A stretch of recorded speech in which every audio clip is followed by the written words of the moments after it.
Hi, can you hear me? Bring down a fan just a tad. Yeah. Can y'all hear me?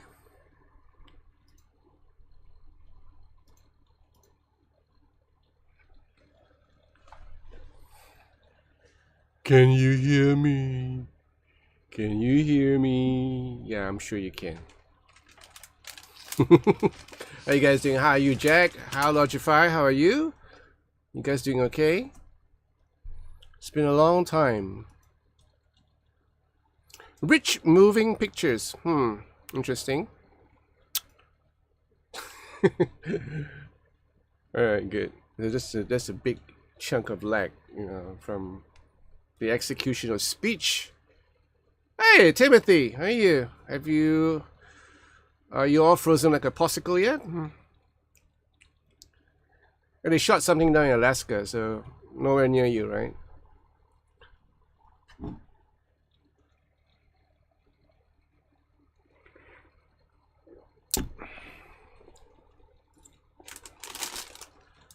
I went down to a shopping mall today and had some nice yakiniku. In case y'all don't know, it's like barbecue, beef, chicken, pork. Nice, Went out to this Japanese sort of a sundry shop, and I picked up this. These are basically rice crackers with, I don't know, sesame seed. Let's see, they're all in Japanese. I don't read Japanese, so it's like interesting. Yeah. Oh, -6. Oh my lordy. Hi, Dennis. How are you?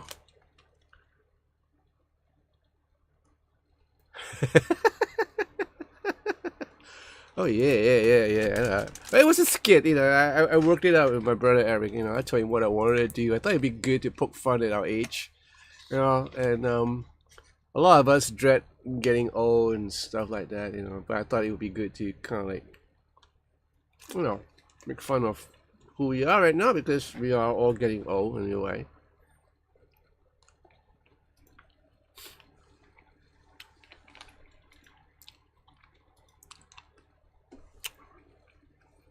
What sort of dog is that, Jack? A beautiful white and black dog. What breed?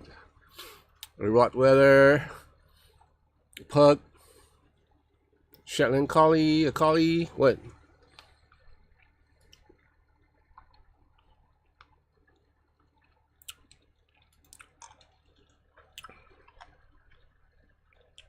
Says here have excellent connection, but there's still a lag time. Anyway.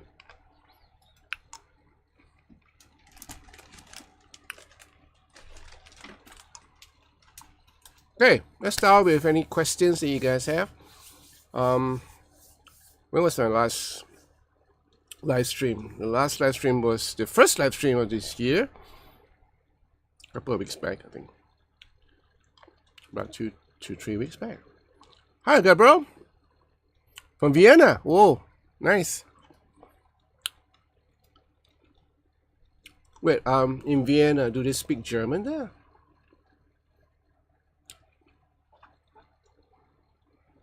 Guten Tag? I don't know. Vienna, they should speak Austrian, right? They should speak Austrian, but isn't Austrian the same as German?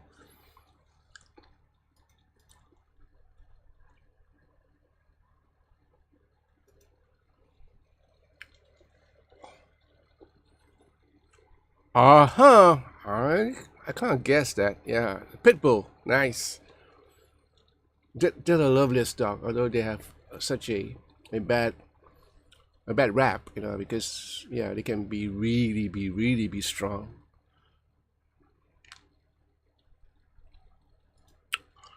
Oh yes, but no. Yeah. Okay. So what do you all speak in what's the national language over there? Austrian. Is there a national language for Austria? Wait. Okay. My my geography is pretty slim over here. So Vienna is the capital of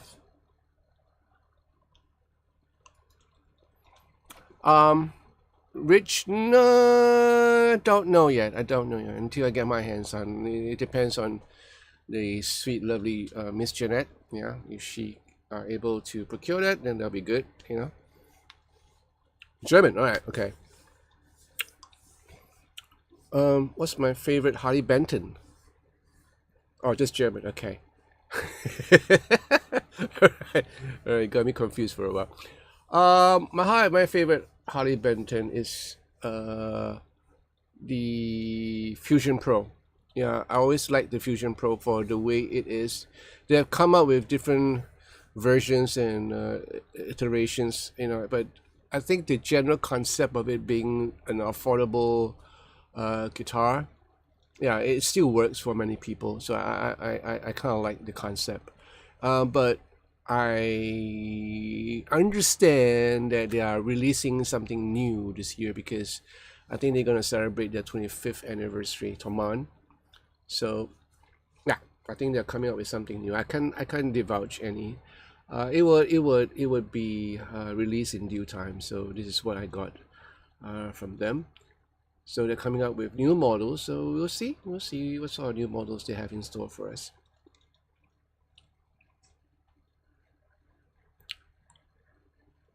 Alright. All right. Okay. Go for it. But yeah, I mean, there's something I want to talk to you guys about. In terms of all these affordable guitars as opposed to unaffordable guitars, you know.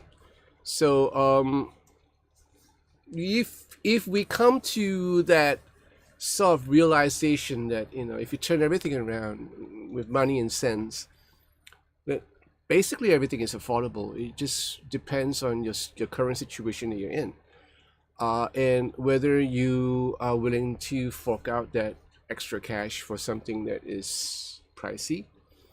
So to fork out something that is pricey and getting something in return, you know, and that would be a good deal, right? We all go for that.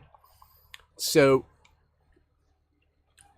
with that concept of paying a little bit more money to get something that is really good, sounds great, plays great, as opposed to paying less for guitars that you know they're going to outgrow you in time to come. So something to think about, you know. Well, I'm coming from a sort of a professional musician's point of view. For a pure hobbyist, so to speak, or someone who just loves playing guitar but is not doing this for a living, yeah, it might work, you know, getting a cheaper guitar and getting lots of different cheap or affordable guitars, that might work for you. And who knows where your journey takes you. You know, it might take you to another scenario where you're starting to play in a gig, you know, and you're looking for a better guitar. So, you know, all these things all depend on where you are at your present moment of life. And something that I have given much thought to it in the last couple of weeks. You know, like, you know, I'm trying to cull my room, trying to sell quite a lot of guitars, you know, in order to make space and not to have it too cluttered, and trying to get you know, like really nice guitars and keeping them, you know, for work basically. Oh, Dennis, that's the one that I was aiming for, like, you know, for a long time. I always want to get an SG, you know. Couldn't afford a real Gibson SG. Maybe in time to come, I don't know. But when Harley Benton first released their SG, I was like, whoa. But somehow along the way, it didn't pan out because it's either out of stock or something, you know, came up. I never had a chance to actually play on a Gibson SG. I did have a chance to procure a LTD sort of SG model, you know, and that's a fine guitar, you know. Thank you, Keith. Were you there? Were you there at the concert? Okay, all right, okay. Yeah, Gabriel. Yeah, that's the one that I had. Yeah, so I gave it away to my godson. You know, it had like Vega Tram, and it was one of my favorite guitars because the tone is very unique. Uh, and as I was saying, I was trying to like make space. So I gave that precious little guitar to my godson, to my precious godson. I gave away my G&L Comanche, if you would believe it, to a dear old friend of mine in Taiwan. So he was down, and I know this brother for like many years, decades, and we've grown so close together. So so we've done a lot of work together. We hung around, especially when I was in Taiwan. So yeah, he came over with his wife, and I decided to pass that guitar with the hot case and everything to him as an appreciation of our friendship together for so many years. And I know he loves it because he's starting to play guitar. He's a keyboard player, a good songwriter, so he's starting to pick up guitar and say, yeah, go for it,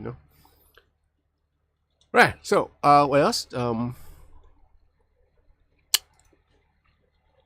Gabriel, you have 3 different models, HP starting for them. Oh, cool, yeah. Patov, hi, Patov. Kasana Vajirin. Hey, hi, how are you? Analog pedal or digital pedals do you use? I don't use pedals, basically. I do, but over here at home. So I have this bunch of nice pedals that I use all the time when I'm using my amp. Right? When I'm jamming with my Mesa Boogie, then I will use pedals. For my stage work, I don't use pedals. I have my Helix, Line 6 Helix, so that's all I use. Yeah.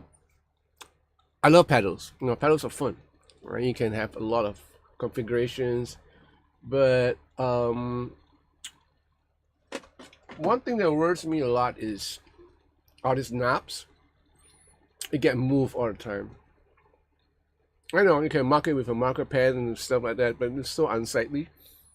And what happens if one of these gets shorted and you can't use your favorite pedal, and you'll be like on stage and you'll feel so bad because one of your favorite pedals are not working, or something happened to the power supply and everything got shorted, or the one gets shots and the other one are okay, you know what I mean?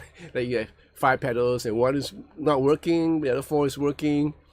So I don't like that feeling, because I used to play with pedals in my days in the club, and we have beer spill over them, we have power outages and stuff like that. So I decided, yeah, since when Line 6 came up with the pod thing, and then with the multi-effects pedal board, I decided to go that route, because you just want to bypass every possibility that might jeopardize the performance, if you know what I mean, right? So amps, right? Amps have a tendency to conk out, they have a tendency to blow, tubes have a tendency to blow, and during transport, cabinets may get damaged, a whole lot of stuff. So I'm trying to minimize all this risk. So the Line 6 Helix for me is it's an ideal situation for me. Hope that answers your question. Gabriel, my main guitar is still a Strat or HP upgrade. Yeah, I agree totally. Yeah. Dennis, I would like to pass on a complete collection of Harley Benton's, the mod you can do to them, dressing fretboard changing, because you would not do on a $3,000 guitar. Yeah, true. Yeah, that's something that I appreciate. Yeah, that's a good point, Dennis. Because of the experiences that I had with the Harley Benton guitars, it taught me a whole bunch of stuff, like a wealth of information you can get, like sanding my my neck, which I did myself, fixing on the Vega Tram, and troubleshooting the Vega Tram, changing pickups with Wayne, addressing nut problems, string tree, the realization of the frugality of string trees, that there's not necessary at all to have a string tree if the company cuts the nut properly and spend a little bit more time. But I shan't go there. But the Harley Benton guitars are, for me, a great learning curve. and I love it. I love the whole experience. And there are a bunch of great Harley Benton guitars that I still love to this day. You know, one of them is the the paisley, you know, the black paisley tally. I love the guitar to bits, you know. Again, because of shortage of space, I gave it to a dear friend who have better use to it, because it's been lying around and not being used. I was at one point I was contemplating on using it as a slide guitar, meaning I would bring out the nut, bring up the you know, the bridge, and use it as a slide guitar. But I decided not to. I'd rather have this guitar being used as what it should be, originally planned for by someone else.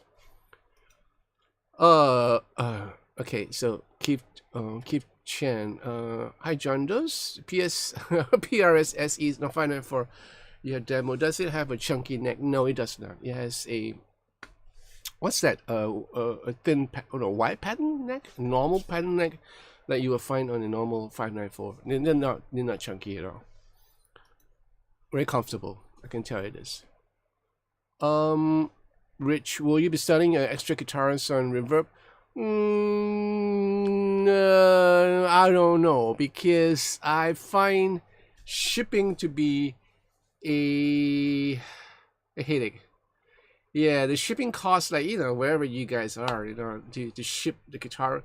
I have a 4节 guitar on sale. I mean, I put it out on sale locally.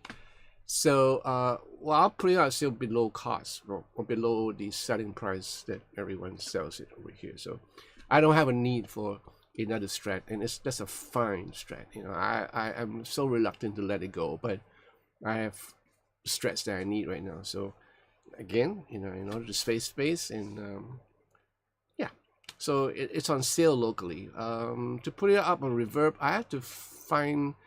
And want to find out my options. What are my options? So whether is it feasible for you guys if you plan on purchasing one from me, right?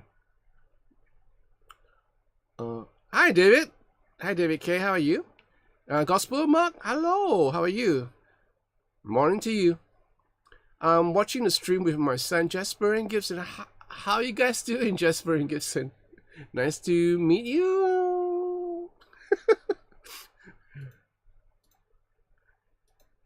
Maryland, wow, that's mighty far. Yeah, that's a long way from home. David K. Afternoon here in the UK, 4:10. Yeah, you just had your afternoon tea, ain't it? It's been a long day. Yeah, I'll bet.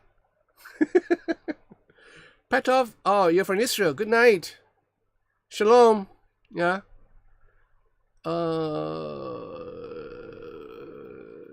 Alright, Gospel Monk. Jonathan, do you ever do solo acoustic gigs? No. No, good heavens, no. I am not that competent to do one myself. No, not yet. Not yet, though. You know, Dennis, you're craving for a Strymon cloudburst. Yeah, go for it. And I heard a lot of good reviews about that, so. Cool Tunes, mate. Hi, Cool Tunes. Keith Chan, you're in? Yeah, what are you in for? Oh, okay. You're in, meaning you like the neck. Okay, cool. My Logify, the width of fretboard, no. Okay, cool. Thank you, my Logify. You're such a darling.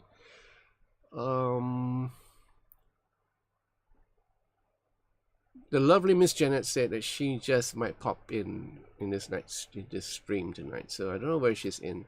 If you're in, Janet, give me a shout out. Either that, you're in Dreamland, so we shan't bother you. All right, okay, Dennis, you had a point there. Pedals are more for studio, yeah. Hi, Marco. Come stai? Ciao, ciao. What's this? Rich Live, do you use a power conditioner with your Helix? No. Apparently the Helix is how should we call it, multi voltage. So I used it in the States without any step down, sorry. So I don't need any power conditioner, and it's relatively quiet because there is also a ground switch in the Helix. And the places that I play in the States are relatively clean. The power supplies are pretty clean, you know. Back home in Singapore, with the latest gig that I just did last Saturday, it was okay. There was no problem with the power or nothing like that. There was no earth problem, although my godson Marcus had some problems. Probably because of the proximity of the lights. We had to shift the lights back so that you know how lights are in 60 cycle hum. So he has he's using a Sir, and he has a single humbucker. So I guess so Michael Landau, and Thornbucker. And being a single coil, you tend to pick up all this stuff. I myself was using the what's that, the James Tyler, so I didn't encounter any of these problems. So it was cool for me. So it depends on your guitar they're using on stage, whether it's properly grounded, whether it's shielded properly. And this one of the reasons why I use the EMG pickups for the longest time, because they're basically noiseless. And speaking of noiseless, I happened to chance upon, or rather just reviewed the Fender, what's that? The Fender Elite Studio, what is it called? American Elite, right? And that came with the 3 single coil noiseless from Fender. And I tell you, I'm a fan of these noiseless pickups from Fender. If ever I would decide to get myself or to change the pickups from my Japan Fender, the white Fender Japan that I had with the 3 ceramic single coils, which I don't think I will, because I love the sound of the ceramic single coil. But if I were ever to decide to change it to a noise, that would be the set of pickups that I would go to, the Fender noiseless pickups, version 3, the latest version. I think they sound great, and no noise at all. It's just quiet. I love it. Like I was like talking about this in the video with this light here. This is one of the main causes of 60 cycle hum whenever I have a sort of a single coil. And as long as I come near to it, I would pick up all, and well, apparently it doesn't happen at all. Hi Bear, how are you? From Tucson, Arizona. What's up? Okay. Q-Tunes, yeah, okay. David K, I'm old school, tube amp and pedals for my gig. Though I have to admit, I consider a Helix and just run it through the front of the house, maybe easier. Just always skeptical about changing my rig. I understand, David, totally. Oh yeah. P90s are the worst, especially if they're not potted properly. It's hell. Hi, Chris. I'll just say hi to everyone first. I say hi to you, Marco. Yeah, ciao. Yeah, okay. I was saying, what is that? I was saying, with David, all right? So yeah, I had the same situation, because I was playing for the longest time with my pedals, and then I think at one time in my career, when I left the club scene and decided to work as an engineer in the studio, I started using like Rockman. This is back in the early '89, early '90s. I was using the Rockman, and then the Art. I bought an Art ART. They have this real nice tube, kind of a rack thing with a floorboard. That worked really nicely because I kind of like the sound. Yeah. And that for me turned me around from playing with a amp, whether it's a tube or a digital amp, whatever, a transistor amp. I just found it to be so convenient to lug it around everywhere I go. And back in those days, we were playing like 2 or 3 places per night. We would have a transport for us to pick us up, the whole band, from one place to another place, and then from there to another place, and then back again to our original place to finish off the last set. So we have our equipment on the go, and it's not feasible for me to go from a Fender Deluxe to a Marshall and to a Roland JC 120. It doesn't work at all. So what I did was I had to kind of streamline everything down, and that's how I started playing with multi effects.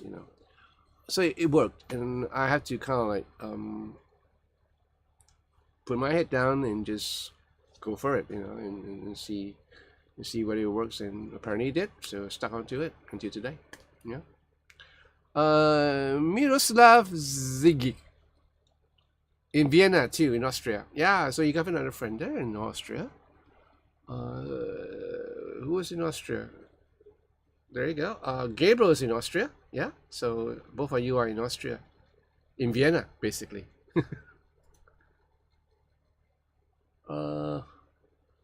Gabriel, where am I streaming from? Singapore. Not in China, Singapore, right? So Singapore is nearer to Australia than anything else. So it's just at the tip of Malaysia, right? Yeah, so I'm streaming in Southeast Asia. Thank you so much, David. I do appreciate that. What? Let me see the okay. Trinity. Trinity Lidis TV. John, was that a new James Taylor guitar you bought? Yeah, once used, pre-loved, but in impeccable condition. So yeah, I bought it because after reviewing, I could not get myself to hand it back to Clement. I bought a Saito, in case y'all remember. There's a Saito guitar, the white one that is really nice. I actually initially bought that one from Clement from Guitar 7. I loved it, and but when the James Tyler came around, you remember the old England Dance and John Ford Coley song? Oh, it's sad to belong to someone else when the right one comes along. So it's exactly the same situation, and I decided, okay. So I told Clement, I said, could I do a swap and just top out? Yeah, sure. So I got a pretty good price from Clement for that James Tyler, and I just had a feeling that this guitar is gonna be something that I will be using for the longest time. And now don't get me wrong, I love my Paoletti signature guitar. You know, I love it to bits. It's just a different animal from the Paoletti. So I'll be alternating between this three. In fact, I'll be alternating between the Paoletti, the James Tyler, and my Luke. So yeah, I mean it's good to have like various options for me when I tour, when I'm doing shows. So you know, it's always exciting to play a different guitar on stage. So these are little things that to break the monotony of doing the same songs show after show. So I love a good challenge. All right. Odd one. Hi from UK. Oh, top of the afternoon to you. We love what you do. Oh, thank you so much. Thank you so much. Thank you so much. What's this? If I go old school, what's a pedal? Yeah, I know. I was rehearsing in the studio, and they have a limited edition Marshall JCM 800 in red, you know, and that amp, I'm going like, dude, I can actually play with just that amp and no pedals at all, you know, maybe a delay pedal, just about it. With the channel switcher, I could get by, you know. That amp is a killer amp, you know. But then if you're going for like more refined tones, like the Michael Landau chorus thing, or you know, certain things that you will probably do in a gig, then you're gonna have a hard time. Yeah. But in the studio, if you're recording anything, that amp is the bomb. Yeah. Logify, John, have you ever liked a custom shop Fender? Have you ever compared a master built custom shop Fender with a Fender custom shop Fender? Yes, I did. I actually played on a master built Telecaster that belongs to my former boss Alex. I think I review it, and I got to tell you that yeah, you know, the price that you pay for it, you get what you pay for, basically. When it comes to custom shop, Fender custom shop, you know. Again, you have to weigh your options as to what are you paying for, what basically are you paying for, what you're looking for, what sort of sound you're looking for. If you're a country and western enthusiast, you know, so you want to have that twang and everything, yeah, you know, But then again, there are a lot of other Fender options out there, Telecasters, or even like Edwards. You know, Edwards make really nice Telecaster. So, and some Japanese brand like Tokai and all that stuff. Even Sijie has like really nice Fender. Sijie also has very nice Telecasters, and you have all these other options, and it kind of like boils down to whether you want to pay the extra money for it. You know, for me, I'm always pragmatic. I always wanted a working guitar. Now, I remember like years ago, like about 5-6 years ago, Wayne was the first one who told me, "Hey, Uncle John, don't think about anything else. Just get a James Tyler, and you're done. You know, the guitar above all guitars." And I just brushed him aside. I went like, I can't afford a James Tyler. They're so expensive. But back in those days, they were pretty affordable. The USA made ones. They're probably about $5,000. But still affordable. Now you can't even get a USA James Tyler for $5,000. So yeah, should have listened to my godson back then. But anyway, never too late to learn. So this James Tyler that I have right now, yeah, I'm really satisfied with it. Hi Chris. I say hi to you. Kisana, yeah, sir. Do you ever play guitar and your monitor didn't work well? Well, I had last night that made me sick. It actually made you sick. No, I have not. Thank God, I haven't had that experience where my monitor system failed on me. So far, everything works. I have 2 stereo monitors facing me, and they're not very loud. I just have them to kind of like have some feedback going on with my pickups, and that's about it. Ben, hi. First live stream I've been to. Yeah, I'm good. Where are you from, Ben? Bear, I just got a Tokai Love rock guitar. Nice. Ooh, how do you procure it? You bought it from Reverb, Bear? Carlos? Am I right? I'm right? Anyway, Dennis, when I started in music, I think David was playing the harp. Oh, that's a very long time, yeah? Yeah, David was playing the harp and he had a spear thrown at him at the same time. Yeah, I wasn't born until 1980, so I'm guessing so. Marco Zayo, I saw your video from the new PRS SE Makati 594. They seem to be pretty cool. Yes, they are. I mean, again, if you were to compare it side by side with, which I did in the comparison in that video, I don't think PRS is going to be really happy about me doing that, but I don't care. There is a stark difference between the SE and the S2 model, or the core model. Obviously, there's a difference. Look at the price difference. Between the S2 and the SE, there's a difference of $1,000 difference. And the most obvious difference is the wood material, right? So you're gonna skim a lot of the stuff. Like the tuners, they're not as smooth as the ones in the S2.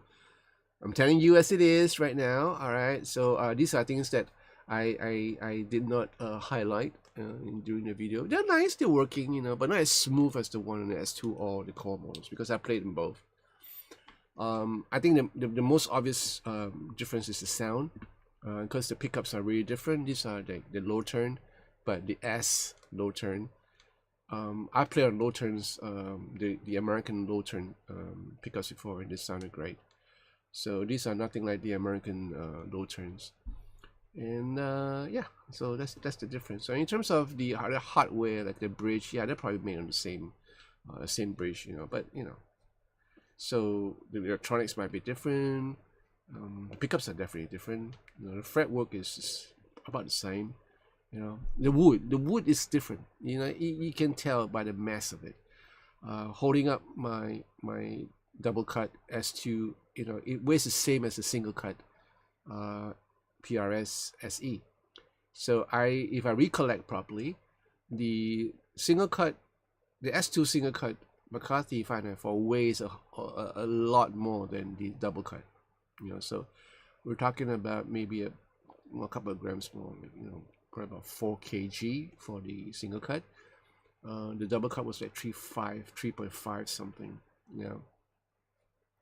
So I've said it many times. The weight of the wood, the mass of the wood, it plays a whole lot of difference in tone. Well, people can argue all day and shout at me all day long. I don't care, because this is what I think. Right. YL. Hello, John. Our favorite top 10. I want to guess who is this, but I shall not. But you're looking mighty familiar, but thank you. Ooh, this looks good. Okay, anyway. There you go.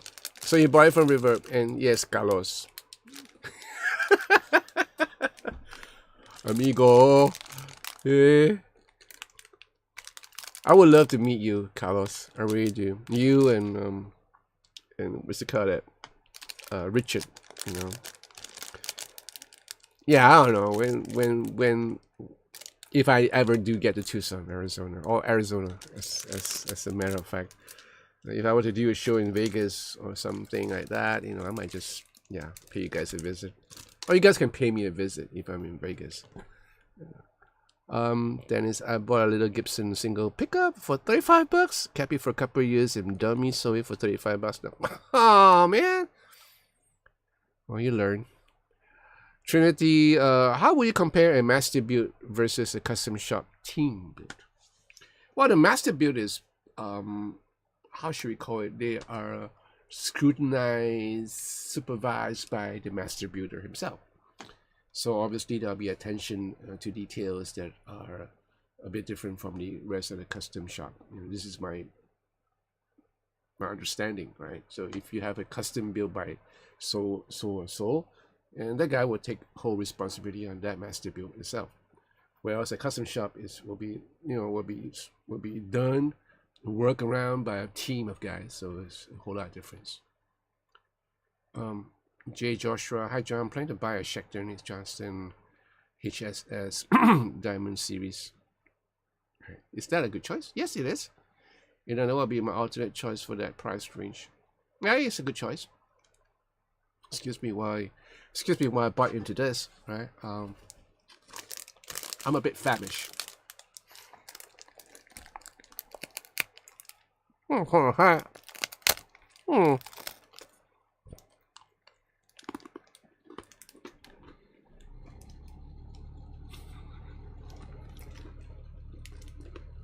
It was good.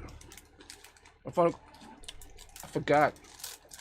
When you're eating this sort of biscuits, or rather rice crackers, it's always good to break it up before you open up anything. So it's like you break it up in manageable chunks, so it's easy on your mouth.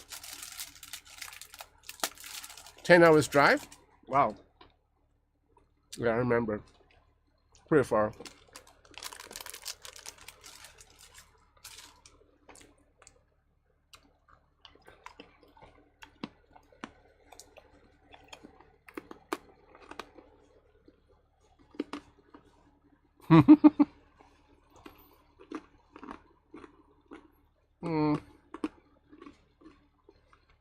I don't know.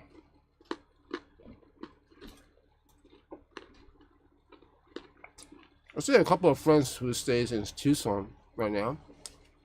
Well, unless I have a ministry trip up there, then yeah, it would do fine. I could pop on down, pay you a visit, pay Richard a visit, because he's in Phoenix. And Dennis, you're just too far from me. In Muscle Souls, right? You're Atlanta, right, Dennis?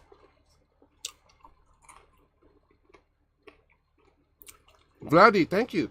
Yeah, I hope they are good chills.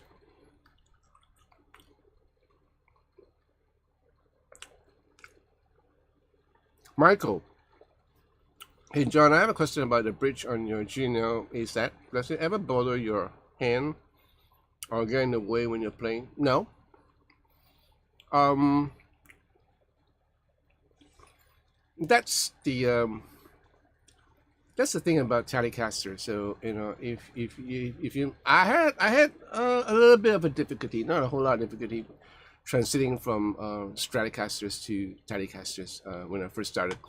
Like I told many of you guys before, I never did actually play frequently on the Telecaster. My main guitar has always been a Stratocaster, and I bought a Japan Telecaster back in 1986, I guess, and I used it for a couple of times, and somehow it got lost because my good old friend Eric, good brother Eric, borrowed it for a photo shoot, and conveniently lost it. So I never saw the guitar again. It was a great guitar. It's made in Japan. It has pearl white body with a graphite neck with ebony fretboard. Really lovely, nice guitar with 2 humbuckers. He lost it, and well, so to speak, this is not really a Telecaster, so to say. But it has the same appointments. Back then it didn't really bother me a lot, and when I started this channel, when I'm starting to like review and procure myself a couple of Telecasters, yes, there is a sort of a difference. It gets a little bit pokey depending on what sort of bridge you're using.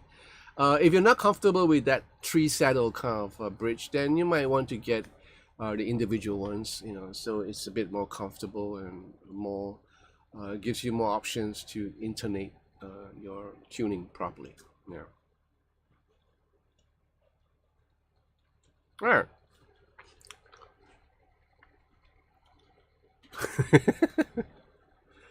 That's what I wish for, Dennis. The same thing. We cannot have what we wanted all the time. We cannot have all the things that we wish for.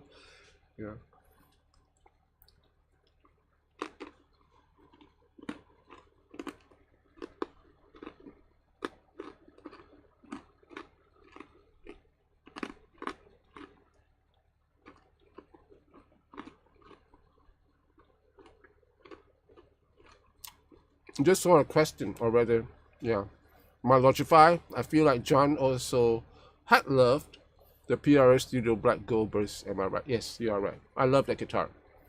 I find that it's not really a single call, it doesn't sound at all like a Strat, but it has a different quality to it, and I find it to be absolutely versatile in most of the studio stuff that you would do. But on hindsight,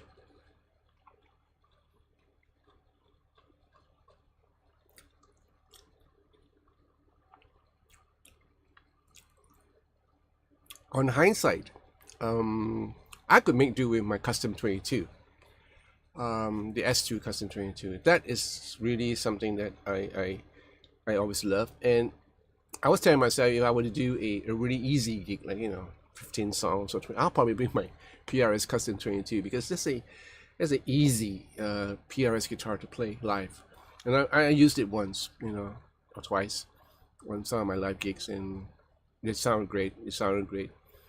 Easy to hold, easy to play. But if I want something to make me push myself a little bit more in terms of the adrenaline pushing kind of thing, the emotional kind of thing, then I would always settle for a Strat, bar none. I will always go for a Strat that I'm able to do all sorts of stuff with my trem. I'm able to push with my 010s, and having that 25.5 scale length, the tone of the single coils that I wanted, or the humbuckers that is in the bridge. That will be a guitar like the Luke, or my Paoletti, will be something that would how should I say, will easily represent what I want to achieve or perform for my show. Like, I play a lot of lines and solos, so a lot of them are like really emotional lines, and I wanted something that fight back a bit, and not too easy for me. So the Strat has always been the guitar for me because, you know, I mean, you guys are all guitar players, so you know that if a guitar is too easy, then, yeah, you know, it's like, you know, it's like women, you know, if a girl is too easy, you know, you don't feel the kick anymore. It's like you need to be pursuing that girl, you know, buying her flowers and whispering sweet nothing into her ears, you know, bring her out for a movie or dinner, and you know, you got to pay your dues, you know, to achieve something, to court. No, I did all that with my wife, so the guitar is the same thing. So if I were to perform to my best of my ability, I would want a guitar that kind of work with me and not spoil me at the same time, because you know, a wife, some of you guys are married, I know, a wife who spoils you is not a really good thing too. So a wife who kind of like tell you, say, no, you shouldn't be doing that, you shouldn't be saying that, you know, but I'll let you go, I'll let you go, I'll let you have your own way, you have your own freedom, but you shouldn't be doing that because I'm your soulmate, I'm your wife, you know, and I love you, you know, you get my drift. So having my Strat,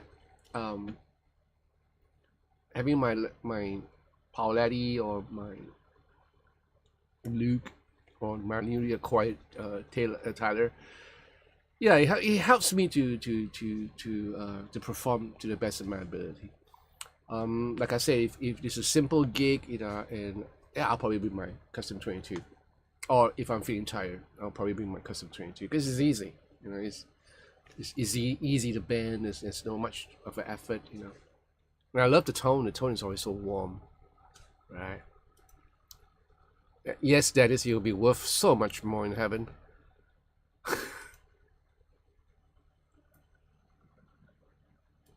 Yes, I have, Vladi. I've tried and reviewed the HP Fusion HSS, so you might want to check my videos. Look on the playlist and look under Harley Benton's. So there's a whole bunch of videos there under Harley Benton. Excuse me. CJ Linville, right? John, I recently watched your PRS videos. Love the clean sound.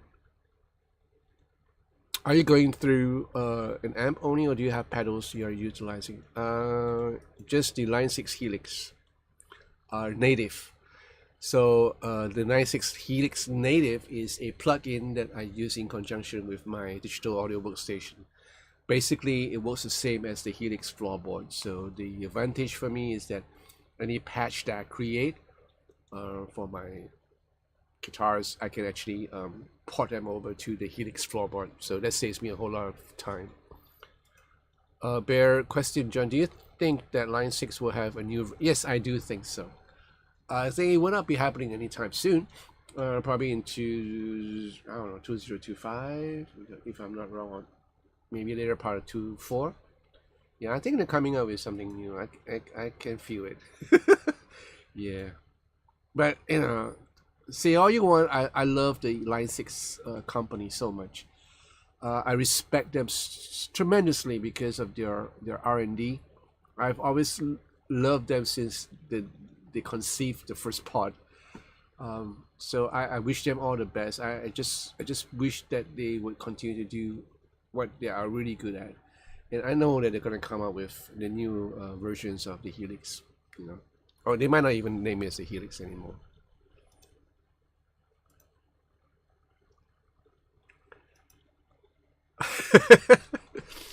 All right. Then it's still my favorite guitar is the HP Vintage Custom, more than my high end. The playability and sound is the 1000, amazing. The cheap turned out the best. I'm glad for you. Yeah. David K never got on with Strat guitars. Always been Les Paul style, double cut, junior styles for me. I do adore my Gibson 335. I have always been humbuckers or P90s. Yeah. Also have a couple of cheap junior style guitars, which added some nice pickups, and they are some of the best guitars I have, and they didn't cost much at all. Yeah, to each his own, you know. So for me, you know, it don't really matter what sort of guitars, but I tend to sway to its Stratocasters. I myself own two Les Pauls. I love them for the way they are. I used to have 3 PRSs, and now I have 2. I'm keeping my custom 22 and my McCarthy. I sold my 256, 254. What's the other one? 256. I forgot what it's called. The other one, you know what you're talking about, the PRS SE 256. Yeah, I sold that because I wasn't playing on it often. You know, I actually initially I bought it because it looks really nice and sounded really great. I wanted to use it for the lessons. You know, when I'm teaching. Now I'm teaching tomorrow for 6 hours or 7 hours straight. So having a shorter or 245, sorry, the PRS SE 245, having a real short scale length would be easier on my hands when I'm teaching. But I found out that in between, I'm not using a guitar a lot, not even for sessions, you know. So I decided to sell it. High tech redneck. Oh, redneck. I saw your video on the ESP LTD Tiger Eye. Do you really like the guitar? Because I'm thinking I'll get it. Yeah, it's nice. I remember the guitar very distinctly. Yes, nice guitar. Yeah. But I'm not into these kind of modern kind of shape. I'm an old fart, so I like very conservative kind of design, you know. So great guitar, you know. What? Jazz sounds. Can you demo the Larry Carlton Sire T3 or S3? Check the videos. I don't have it here. Yeah, all these guitars come in. I review them. I return them back to the shop. So I think this is under the playlist. Other wonderful guitars. Yeah, you can check them out. Sai, if you had to choose between Nick, you have to come in and ask me the question.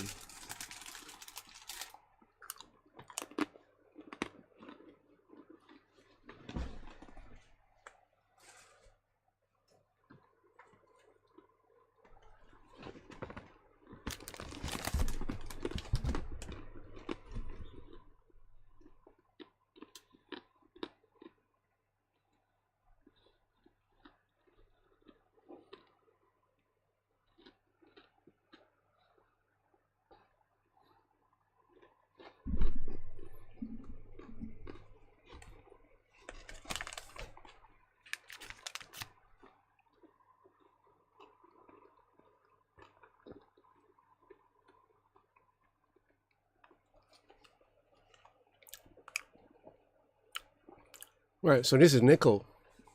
These are nickel strings. Reason why I brought this up is that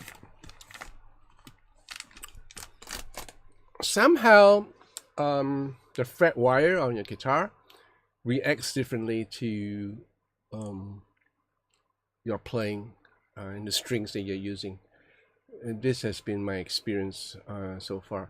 Although it's a very vague thing, it's very subjective.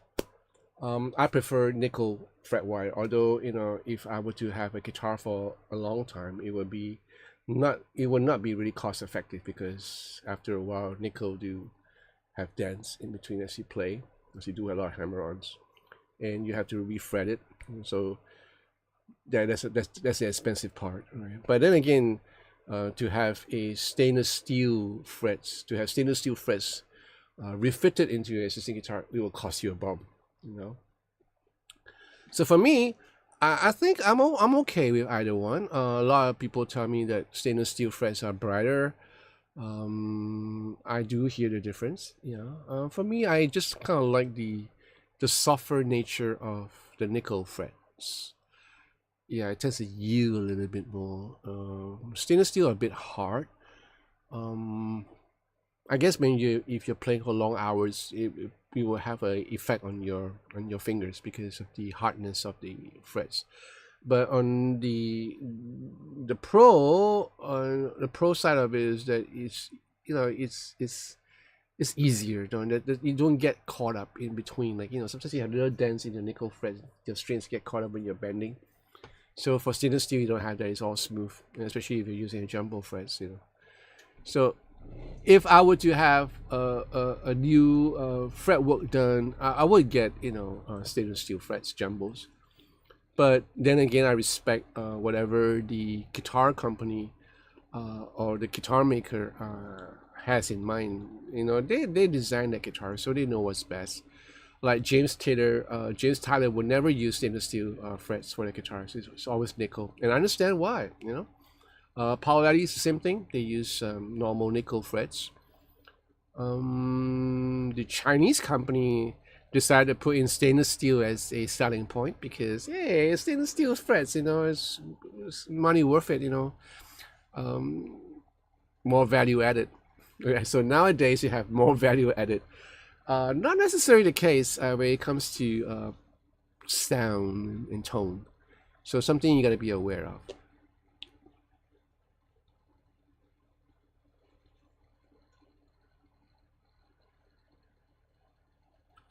Pepe Perez. Hi, hola. Wait, bonjour? I don't know. Pepe could be a French name too, but you have a last name, Perez, you know, so never mind. Hola. All right, David, same school of thought. Metallurgy is a study of how metals react with each other, I think. Yes. Thank you, Carlos. Hi, Robert. How are you?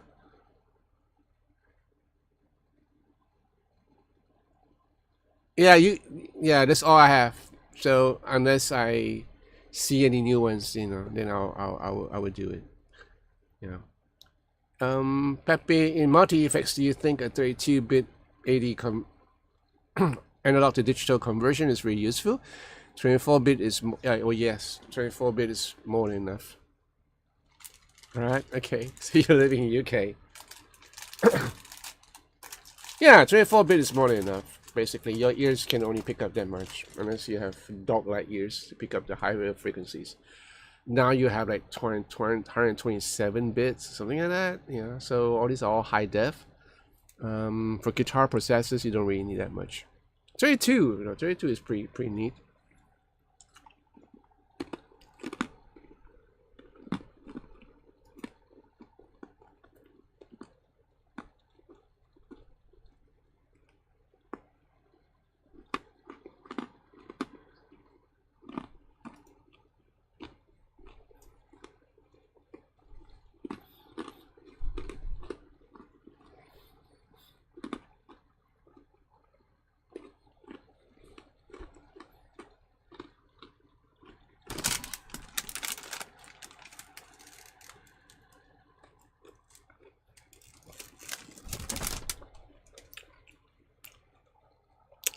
They're so delicious, David. They're rice crackers from Japan.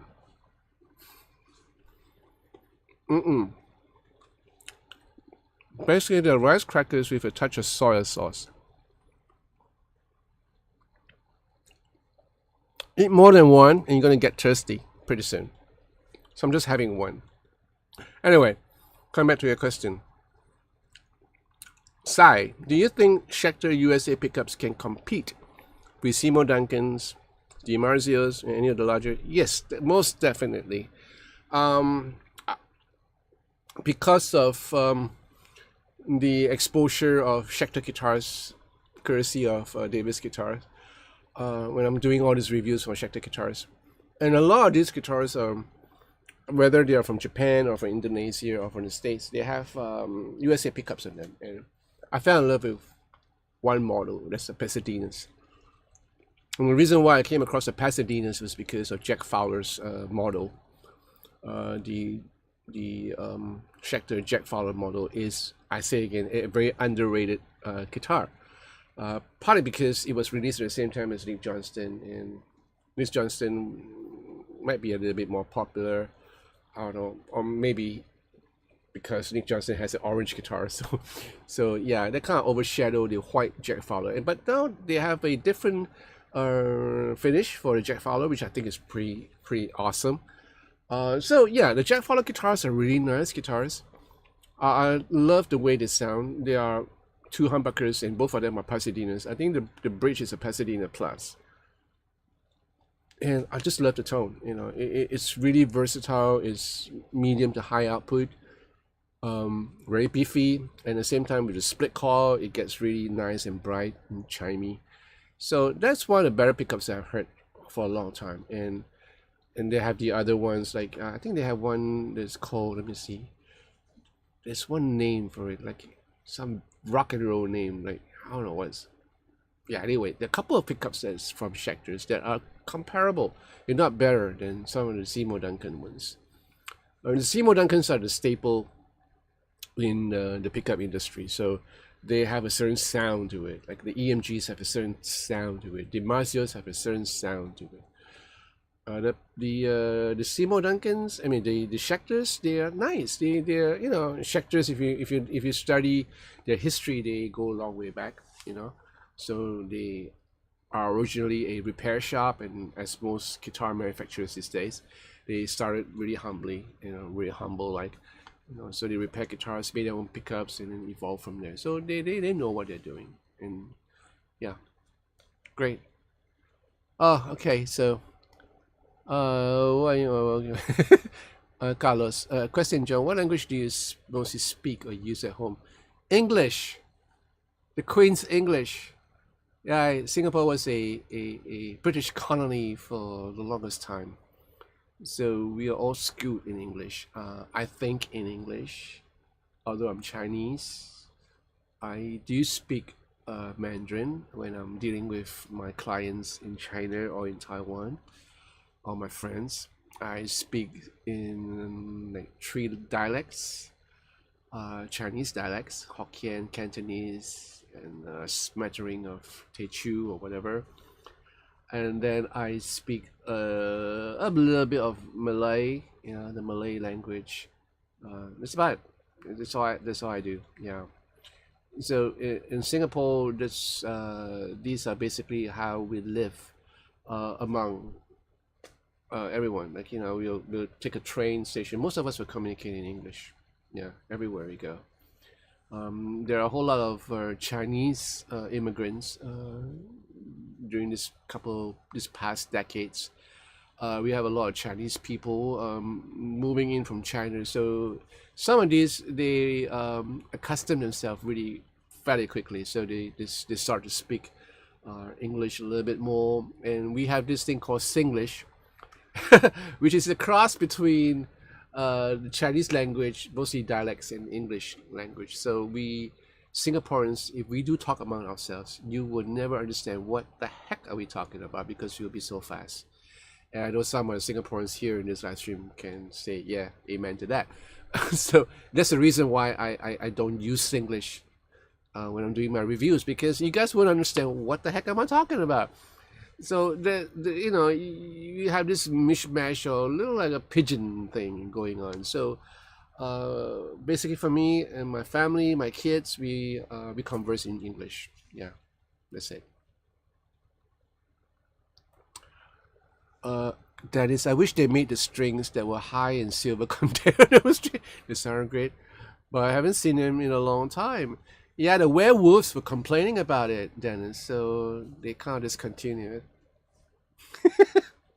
Bear, Brian May strings are gold in gold color. Yeah, I know, it's pretty sick, isn't it?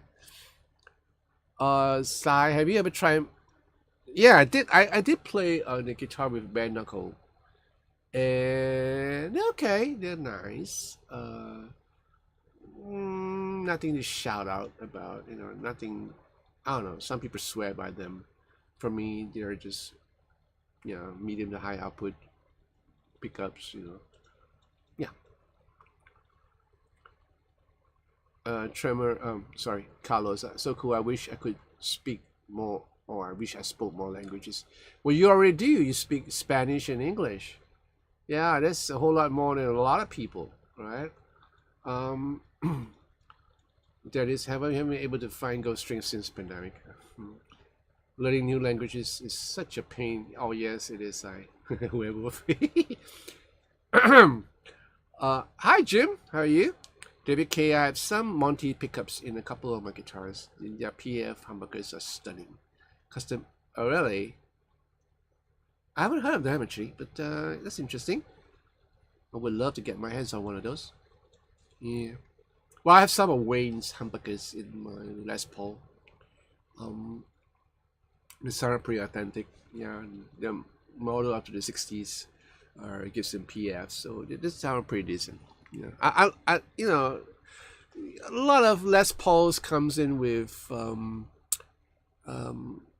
of medium to high output humbuckers, which I think is okay, but I rather have it something like more of a 60 to 70 kind of Les Paul where the output is not so hard, and it brings out the tone of the guitar more transparently.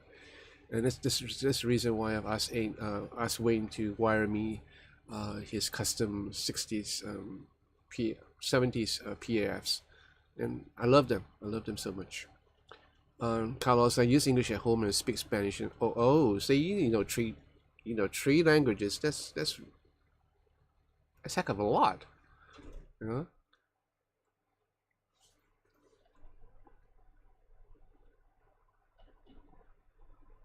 There was one time in my, I think about back in the year 2000, yeah, ish, 2001, 2002. I was just, I just got saved. Then I got saved in '98. I went to Bible school in the year 2000. Attended 3 months there. I wanted to pursue Bible school, but decided against it because the kids were still growing up and I needed income. So yeah, I continued my work as a studio musician, but at the same time I was pursuing God. I was like wanting to know more about Him, and I read a whole lot extensively. I got a bunch of books and I'm still learning. You know, read the Bible countless times, study Bibles. You know, have conversations with my Bible teachers and stuff like that. I was just pursuing God. And I chanced upon a mission trip to Sapporo, Japan. I went there with a bunch of friends. We did a couple of worship events. I got to talk to some of the Japanese Christians, and I had a whole bunch of difficulties when I was flying up to Japan. My son was born in the year 2000, so when I went up to Japan at that time, he was like about a year old or a year and a half, and I miss him terribly. And I remember I was on the red eye flight to Osaka, and then from there to Sapporo. And I was off the plane. I was crying out to God. I said, Lord, you gotta help me because I don't like the Japanese people at all. And I'll tell you the reason why. Oh, I love them now. You know, it is back then I had this struggle because all I know about the Japanese culture is the samurai and the ninja shows and Ultraman and some of the porn movies that I've seen. But these are for the modern days context. But I know that they killed and massacred a whole lot of us in Singapore during the Second World War. And my dad and my mom used to tell me stories. Well, they're not really stories; they're experiences during the Second World War and how my dad narrowly escaped being executed by the Japanese soldiers and how they treat basically Singaporean Chinese back then, and how they are so wanting to turn the Malays against the Chinese population, and there's a whole lot of stuff the Japanese was doing back then. And it took a lot out of me to kind of like learn how to forgive the Japanese people. So when I was on that red eye flight, I was like crying out to God. I was crying my heart out. I was saying, Lord, teach me to forgive, because if I don't do that, then I will be useless in this trip up. You know, I might as well not be there. And when God spoke to me and comforted me, then I went up. You know, I went up with a strong constitution to know that God will be with me wherever I go. And the first time I met a Japanese Christian in Sapporo, my heart broke. For all that Japan stands for, the technology, the infrastructure, the economy, you know, back then in the year 2000, Japan was like riding high. I see before me a bunch of Christian brothers and sisters, Japanese Christian brothers and sisters, with humility in their hearts, with tremendous love in their hearts. And when we spoke and shared with them, just engaged in conversations with them, I just felt the tenderness that is in their lives. And they're so eager to know about God. They're so eager to know about Jesus.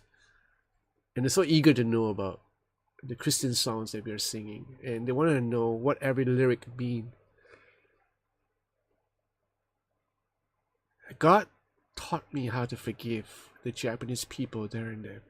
You know, whatever atrocities their forefathers have done to my forefathers, I have forgiven them. You know, and it's always great to see, you know, them being so enthusiastic about everything. You know, and they'll cook for us. You know, they put us up in the church, and we went there during the tail end of winter. It was cold. It was friggin' cold. Sorry, pardon my French, but it's really, really cold. And yeah, they treated us with so much love, you know. And that was one experience that I can never forget. So when I came back, I spoke. I had a long talk with my wife, and I said, look, you know, I decided to go to Japan if I'm able to get a license to teach English at the British Commission in Singapore. So if I were to take a series of tests, go for exams, and get myself a certificate to teach English, then I could get a job in Tokyo or any other states in Japan and learn Japan and to learn Japanese when I'm there. And I told my wife, look, are you okay in moving up with me? And she goes, no way, John, no way, Jose. No, I'm not going to go up there. So I had to scrap the plan anyway. And silly me, you know, during this whole course of action, I bought me a series of tape, you know, to teach conversational Japanese. It was so hard. It was harder than Italian. And I find that Italian is way easier than Japanese. So I kind of, yeah, the idea kind of fizzled out after a while. So that's it, you know. So it's hard. I understand. It's hard to learn a foreign language.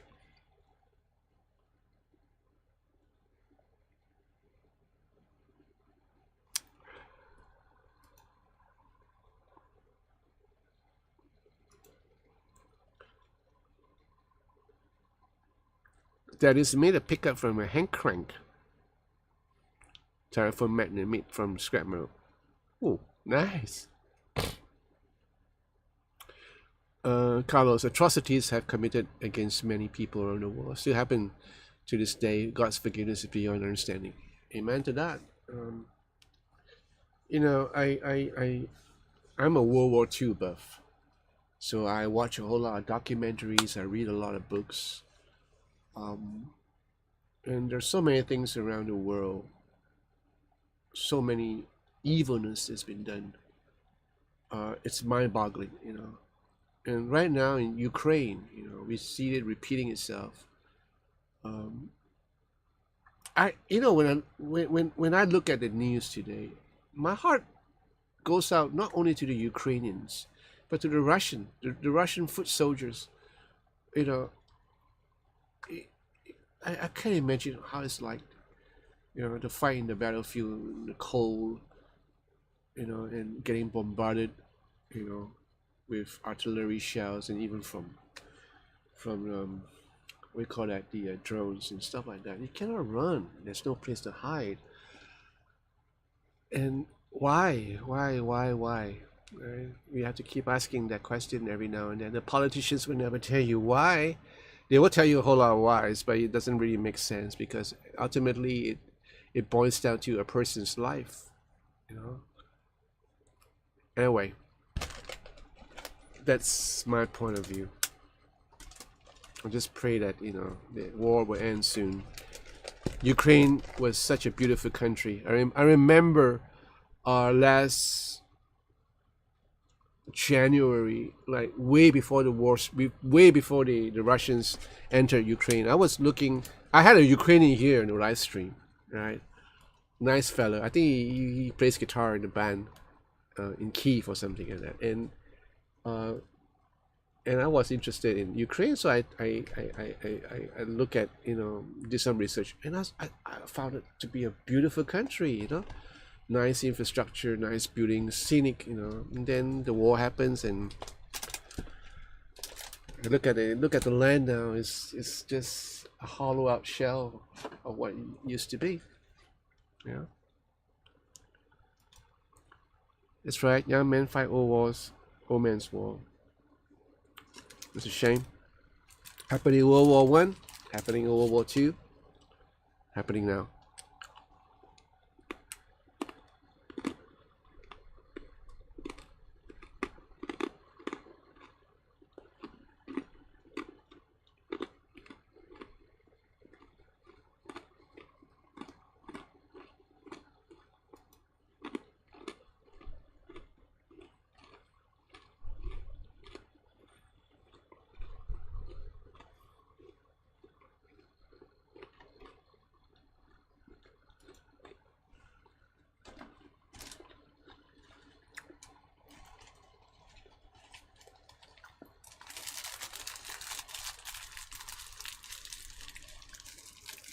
I'm full. How am I feel? Sorry for putting up with this, Anyway, couple of stuff I want to show you guys. So, in the whole course of getting the James Tyler guitar, and because this is like pre-owned, there are micro scratches on the guitar itself, and that's partly because of the dirty cloth that the previous owner used to clean the guitar. Really minute scratches around, which is not really obvious at a casual glance, but put it up against the light, you see on it, and I was really like, irked about this. And I decided to head on down to City Music and ask Yin Long for some help. I said, hey, what do you have for guitar polish? And I have a bunch of this. This was given to me by them. This is from Music Nomad. So this is basically a general cleaner, a detail, what do they call this? A detailer or something like that. So basically you have a guitar that's been in your bag for a long time, you just want to clean it up. Yeah, this will suffice because it contains certain wax and polish and all that. More like a cleaner rather than a solid wax job. He recommended me this too. First off is the guitar polish. Alright. Apply this. Work around the whole guitar, work your way around the guitar, and then you apply the wax. So this has the Brazilian Canabur,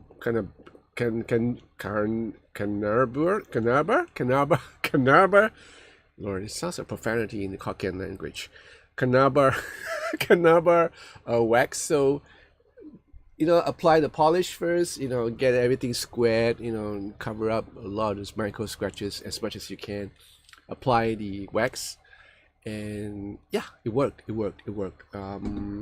But I discovered that I had to keep on doing it, like applying it in certain layers, and subsequently the guitar really looked good, and I don't see that much of scratches anymore, on the body itself.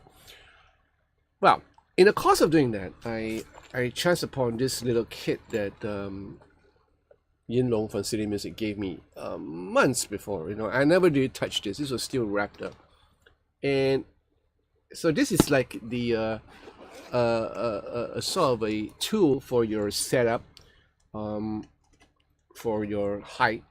So, well, I'm going to show it to you. It's really easy. So you might just want to check out the videos of this. Come on, focus. Okay. So you can see that there are measurements. Basically it tells you what sort of action do you want for your strings, high, medium high, low, medium low, and then there are like increments to it, and there's like measurements for you to find out what's your string preference, your height of your string. So basically you have a like a pick, so you slot this into your first E string, so it's like fretted down, and then you kind of like adjust on the 12th fret how high you want it to be, and you adjust accordingly. So it's always a good practice to first get your truss rod set up properly, and then from there you can kind of like lower down your saddle height to the required height that you want. Like what it says here, for electric you have low action, low, medium action, medium high, and high. So it actually tells you what sort of measurement that you need to have the clearance. And once you've done that for the low, you do the high E string, and from there you can kind of adjust how you want the rest of the strings to be. Now there's also another tool. Now if you have a guitar that is a 9.5 fret radius, this curvature is 9.5, so you can kind of like place this towards the end of the bridge section, and if the curvature of 9.5 is correct, then you will be hearing buzz, really similar buzz all around. If certain strings are too dead, it means that the string is too high, and if certain strings are still ringing, that string is too low. So you adjust accordingly to fit that 9.5 fret radius profile. Really relatively easy. It might sound confusing coming from me because I'm such a poor explainer of things, but you get the hang of it, and in no time you set up your guitar the best way possible. So I did that to my Powell Addy. I decided to set up my Powell Addy in a sort of a medium low kind of action. I didn't want it to be too low. I didn't want it to be too high, because I was thinking like I just want it to be easy on my hands when I'm playing, but yet not too low so that I can bend. Some of you guys might know that I bend under the strings. So I set it as that. For my James Tyler, I set it to a sort of a medium to medium high, so I'm able to play some slide on it. And I played a couple of songs with slide on the show that I did last Saturday, so it worked fine for me. So the James Tyler was set up perfectly, and the way the James Tyler guitar is, even on medium height, it doesn't really play like a medium. It plays more like a low medium kind of feel to it. That's how good the guitar is, the way it's the way it's designed. I'm able to get away with the slide without any excessive buzzing or anything like that, so it's cool. Yeah, so I thought I'd let you guys know about this useful product, And so you even have like what's this? This is like truss rod gauge. All right, so you can figure out how your truss rod adjustment is going to be like, and there's even a what is this? This is like a Fowler? Oh, nut height gauge. So this is where you can find out what's your the nut that you have, the slots that you're in, whether it's correctly slotted or foul, because then you can kind of gauge and measure yourself, whether this is the right height. And then if it's not the right height, it's either you do it yourself and use a nut file, or you take it to a luthier. Yeah, either way, either option will work. Now obviously all these things can be done by a trained luthier, but for me, I think this is really cool, because I always believe that if I can do stuff by myself, then I don't want to trouble Wayne. I mean, Wayne's my godson; he would do anything for me. But I just don't want to trouble him, because he's back to playing nights right now. Apart from his luthering, so he's pretty busy, pretty caught up with his family. He's a family man right now. So sometimes certain things I would rather do myself. Yeah, but in terms of electronics, then I would get him to do it for me, like because of the James Tyler, I had the volume pot was wonky, so I got him to replace a new volume pot for me. I had to go down to his place, but he did it for me. You know, so yeah, I want to thank him. You know, it worked perfectly. Hey, hi Leo, how are you? It's pretty late. It's like 1:20.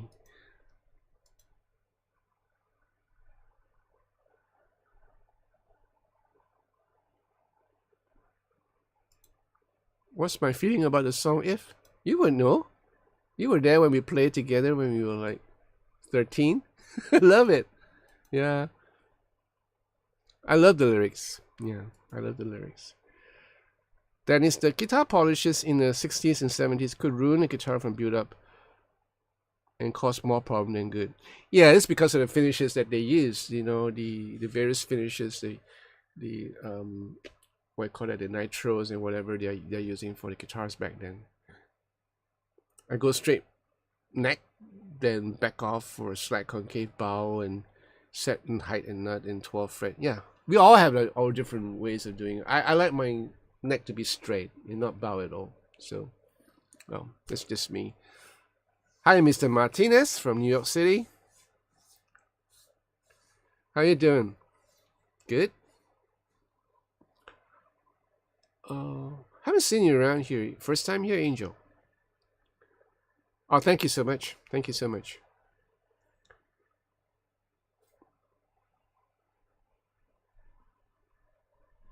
Yeah. So all these are from Music Nomad. I'm just shouting out. So in case you guys have guitars that you want to fix, you know, these are some of the products that you can do, that you can help. Now coming back to the strings. I want to thank Jeanette for passing me the strings to me. These are the Stay in Tune. Just a brief history. I've used or always loved Stay in Tune strings since 1984 or 83. Back then I could procure them from the old Sweetie, but then they kind of disappeared on me in the late 80s, early 90s, and I couldn't find it anymore. And then for the longest time I didn't use Stay in Tune strings, and they were getting, I had to import them in from Amazon, and they're pretty pricey. So I was using the run-of-the-mill DR0s and whatever, the GHS and stuff like that, until I started doing reviews for David's Guitar and found out, oh, they actually bring in SIT strings, and I go, wow, nice. So they have a couple of models. They have the stainless steel, and they have the run-of-the-mill, the lowest price one, which is really good. Part nickel and part stainless steel. It's a kind of a hybrid thing. These are pure nickel, and I love this. I've strung this on my favorite guitars, only my favorite guitars, guitars that I tend to record with, you know. So I strung a James Tyler with this for my last pack before, you know, it was replenished by the lovely Miss Janet. I had mine strung on a James Tyler. I had mine strung on the what you call it, my Paoletti. Yeah, I had it strung before I went out to the States, and I haven't changed strings yet, and they still sound great. So that's how long lasting they are. And what else did I have? Oh, I had it on my Custom 22 and my McCarthy too, my S2. So nice strings, something to know. Pricey, yeah, more pricier than your normal DR0 set, but you can always get the lowest ones. I think they cost about $550 US or something like that, you know. Oh really, Angel?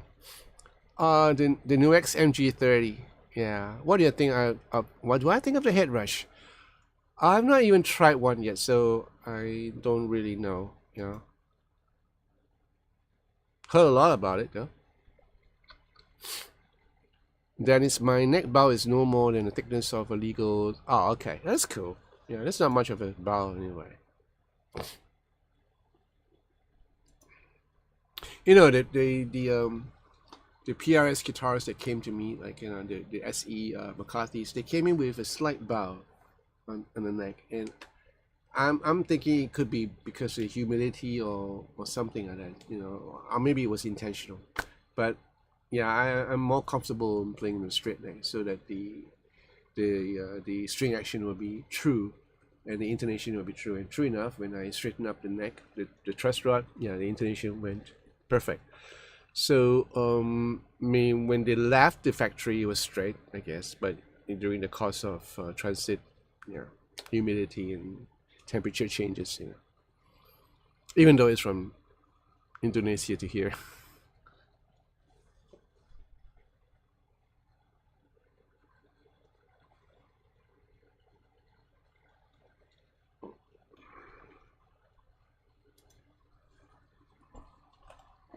Oh, it's another thing I want to show you guys.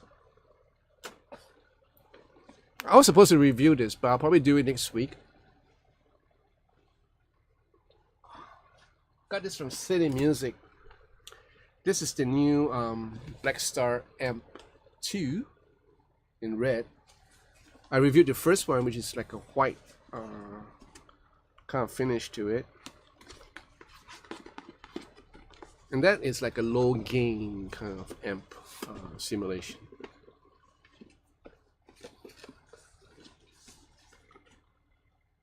Hi, Howling Man.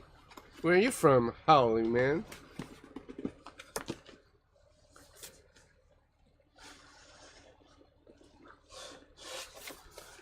Oh my good lord, this is so hard. I was disappointed with Fender American Pro components, but damn, that neck and body are amazing. Yeah, I mean, every guitar has its pro and cons. Either the body construction is great, the neck is great, pickup sucks, hardware sucks. All hardware is great, pickup great, but the neck sucks, the finish of the neck, the fretwork is, It's really hard to get a perfect guitar. So, this weighs a bit. So they tout this as a amp in a pedalboard. Interesting, huh? They've probably seen this in Facebook or social media, because I think they recently launched this. Right, and the back is this. So they have a lot of options. Send and return, and a couple of outs. Even a little fan, a mini fan to keep things cool. Basically, you have, let me see now. So everything is there, all in one.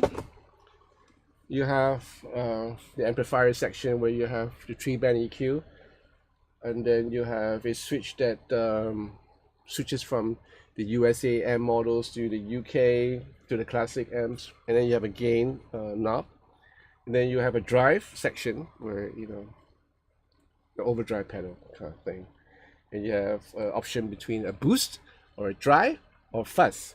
Great, so all toggle switch. And then you have modulation where you can choose between chorus, flanger, tremolo, or phaser. And then the delay where you can have linear, analog, or shimmer for that worship churchy kind of thing. And you can adjust accordingly. And reverb, right? Room, spring, and plate. Cool. You have a tap switch for your time, your tap tempo. You have selection for your power amps. You can have the EL84, the EL34, or the 6L6, 1 watt, 20 watt, and 100 watts. Foot switch are easily they're so like in your face. You have the drive, you have the mod, you have the delay, and the reverb. And pressing these two together, the delay and the reverb will activate the tuner. Right? In the back, you have a speaker output, so you can hook this up to your cabinets if you want to.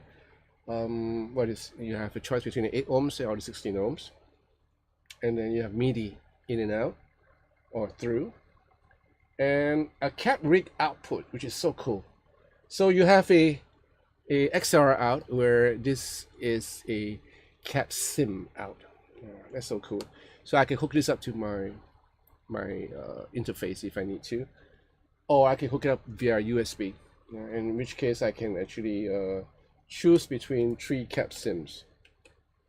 Likewise for the XLR, and send and return with variable outputs, plus 4 dB and minus 10 dB in and out. Yeah, basically that's it. So it's pretty cool. You have headphones out or lines out if you want to use a 1/4 inch.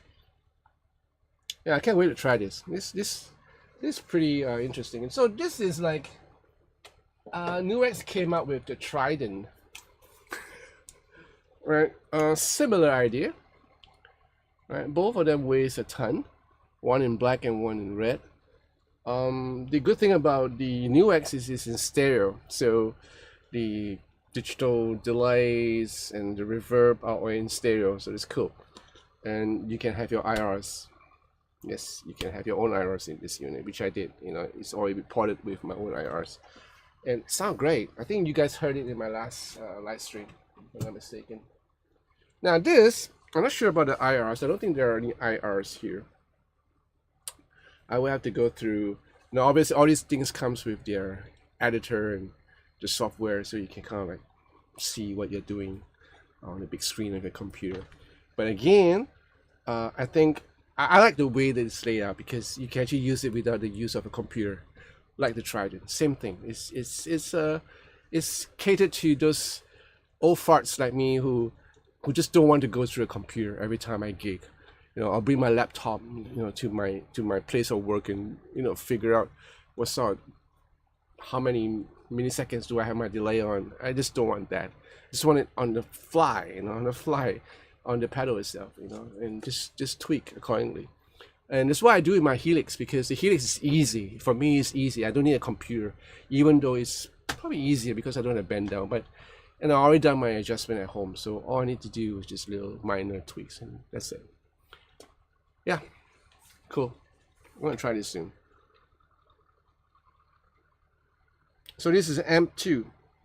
Again, you can hook this up to a speaker cabinet if you want to.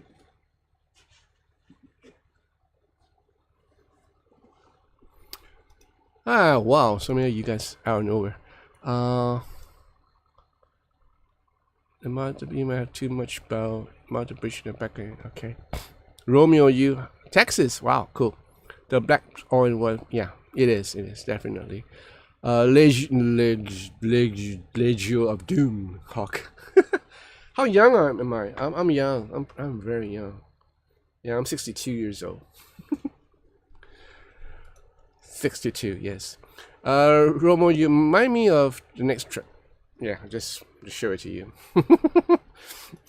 All right. Jose Benito Martinez, first time. Ah, well, okay. Hola. Love your reviews. Greeting from Hollywood, California. Wow, nice. Nice to have you with us. Meant to say first time comment. No, no worries about it. I get you. I feel you.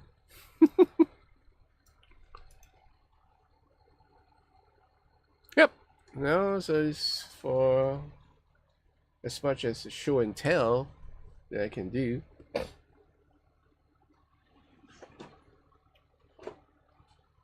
Any more questions?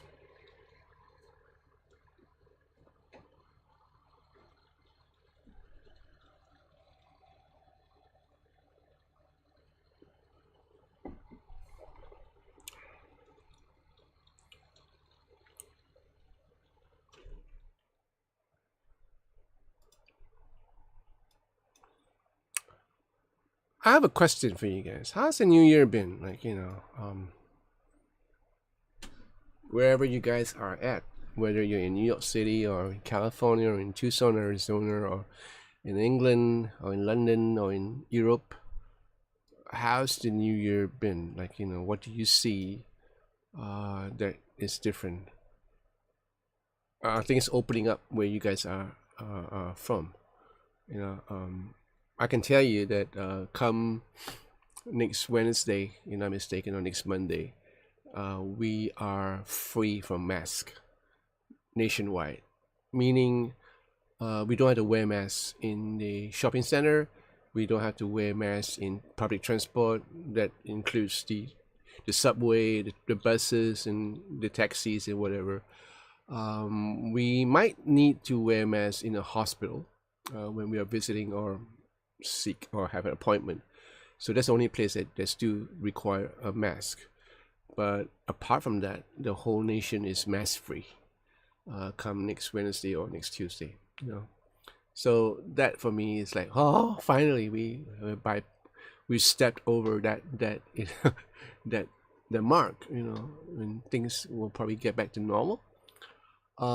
As far as China is concerned, they're still struggling with some cases of, well, when I talk about some, it's essentially a lot, because the population is huge.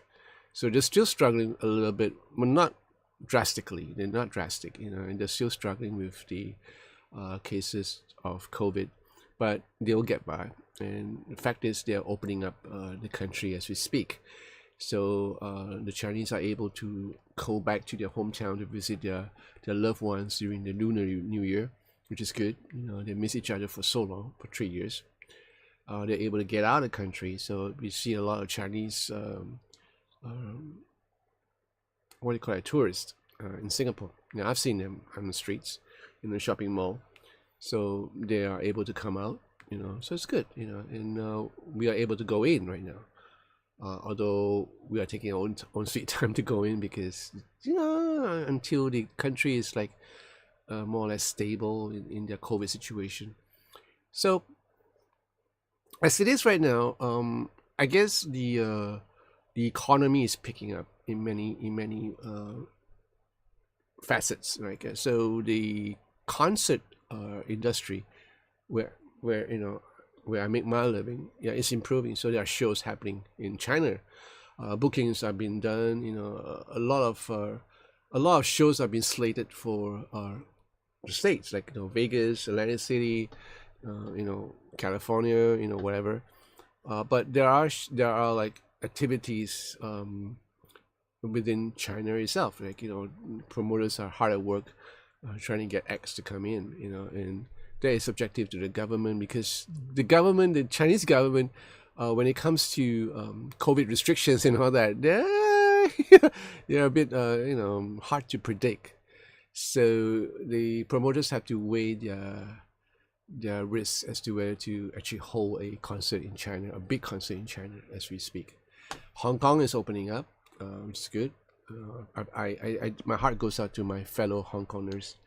My friends in Hong Kong, because they have it bad. They had the riots and then the COVID, and yeah.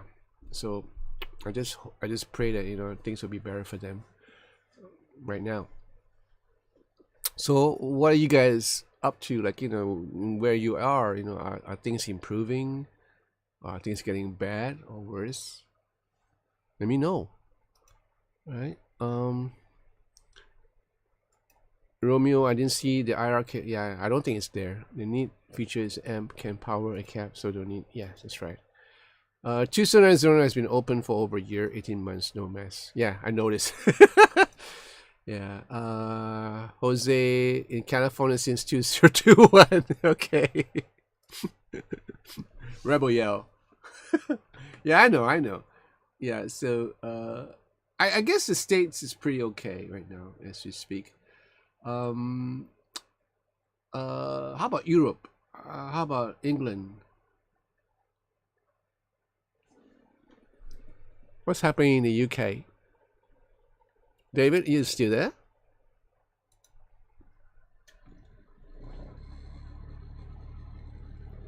Or in Europe, for that matter?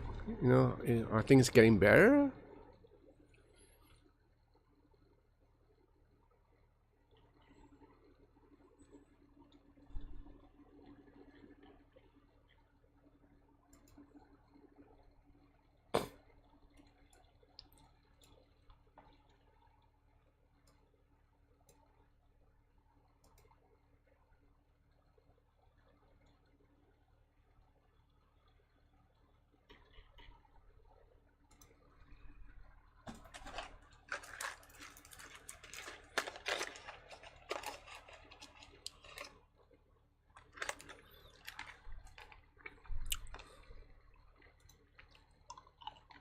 How about you, Logify?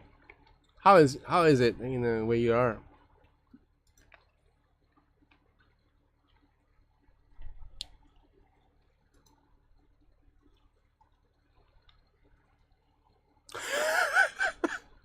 Boring? How so? Pray tell.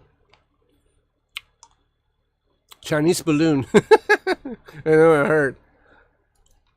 No, that's another thing. They shot down something else, 40,000 feet in the air over Alaska. So they're not telling us whether it's a balloon or a UFO. It could be ET flying home. I don't know.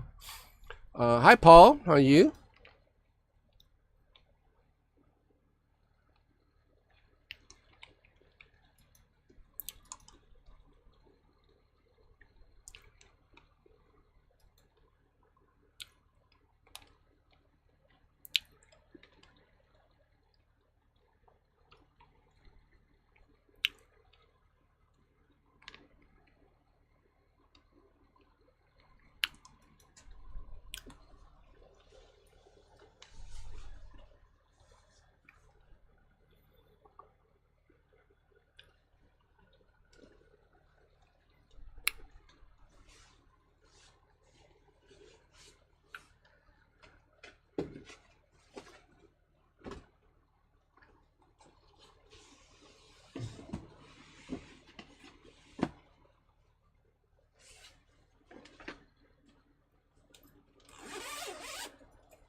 Yes, Kid.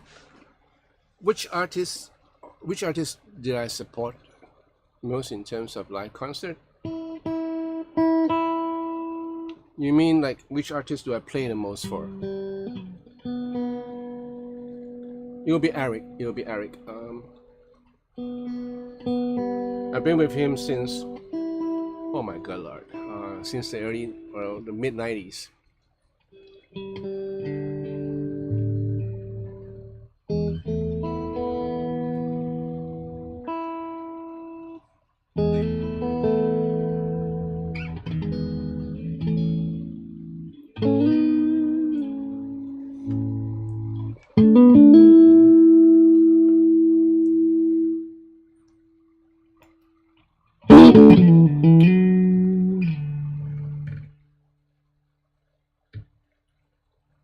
What?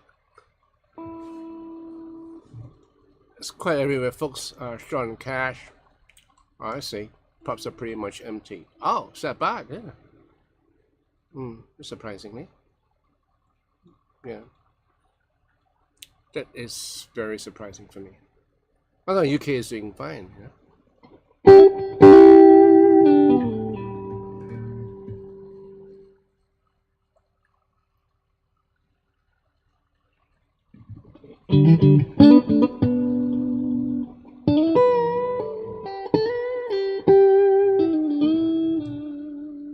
Romeo, I have FRFR speakers only, no pedals. What is the next best multi-effects pedals that is not line 6? Well, a couple in the market. There are like, the Kemper. You have the oh, by the way, I bought a couple of these, pretty cheap, So these are really like, microfiber and great for guitars and for cars. Anyway, so yeah, Kempers, the Fractal, right? What's the other one? It's so famous right now. Everybody's like using it. What is it called? There's so many in the market anyway. So it depends on what you're looking for. The reason why I stuck with line 6 Helix is because of their effects. I really love the way everything is laid out. It's so easy for me to find my way around, and the amount of effects that they have. Now the Helix was released about 5 years ago, and they're still updating it. So they are still like adding more amps, adding more effects, and it's ever growing, ever evolving, and I just love it, and I just love to use it. It's easy. It's a no-brainer. Paul M. What modification do you recommend for a guitar to be stable? Get a good nut. Get a luthier to cut you a good nut. It could be a tusk nut, for all that matter. If you have a tremolo arm, it'd be more advisable to have a test nut or a self-lubricating nut. If you're a purist and you like that tone of bone, yeah, get a nice bone nut. Try to your best ability to get rid of that string tray. So it means a little bit more work for your luthier to cut that nut properly so that everything lines up. And you know, get rid of the string tree, because string tree is another equation that you don't really need. That would just screw up your tuning. And above all, get a good tremolo system. You know, and if your guitar comes in with a good tremolo system, fine. You know, this, I believe this is a 510, if I'm not mistaken. Great, it works. You know, I have no problem with this. And say what you want about this headstock. I love this headstock because if you look at it, everything just falls right in place. You know, same with the PRS. You know, so there's no issue about the nut being caught up.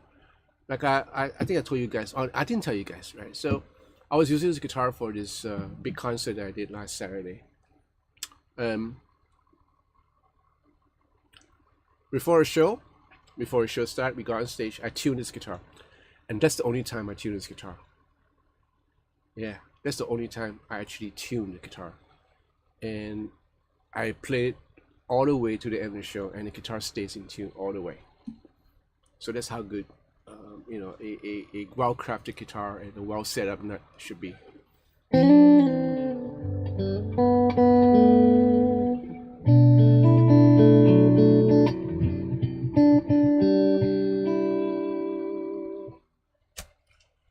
This was left in the back for quite long. Oh yeah, I mean, someone was asking me, Bear was asking me, Carlos was asking me whether what do I think? Do I think that they will update the Helix? I think they will.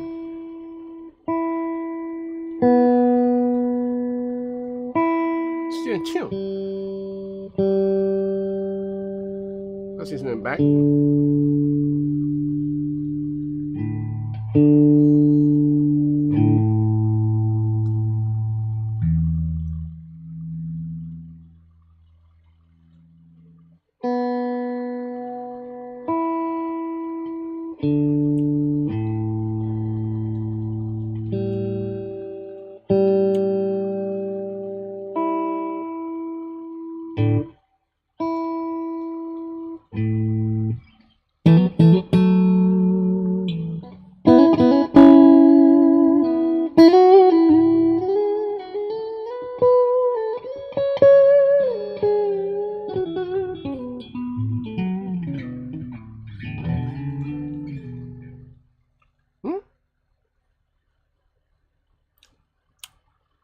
Rick, any affordable guitars like Donner, top of the line, S style or ES?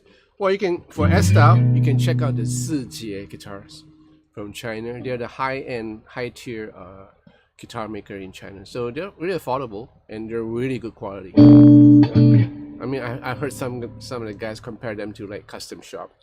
I won't go that far, but they're really good. They're really good quality.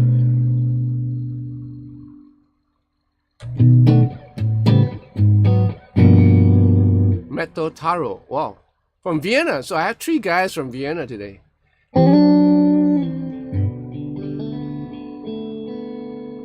It looks more like this. I don't know. Yeah, like a, you know, or like this. Yeah, more like, you know, I don't know.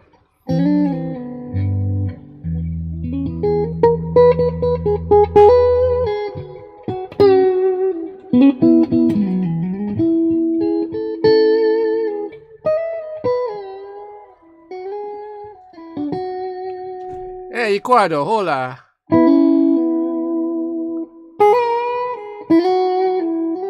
A lot of guys tell me that I'm playing a Telecaster. Well, I'm not. This is a Stratocaster style guitar.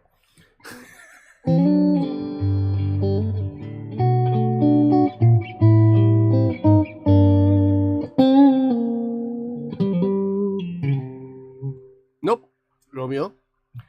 Never did caught up in any of the worship guitar fever that, you know, that Hillsong or Planet Shaker propagate. because no, they didn't. No, the younger ones, the younger brothers, they just spend a whole lot of money on the Gretchen, the Les Pauls.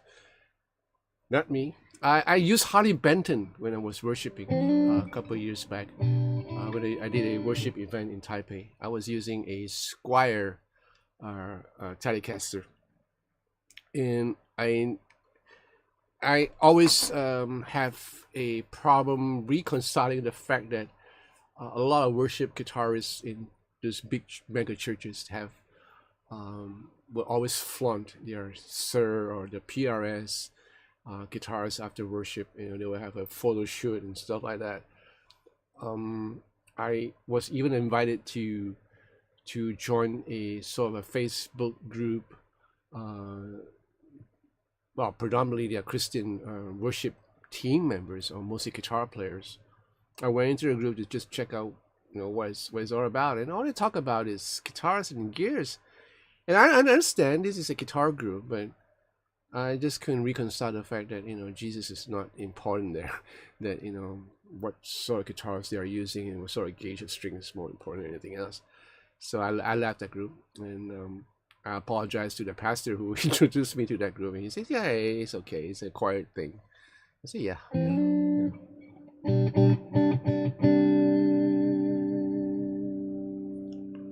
From Quebec, under the snow. Oh man! So you have a snowstorm in Quebec? Oh yeah. Timothy told me about that.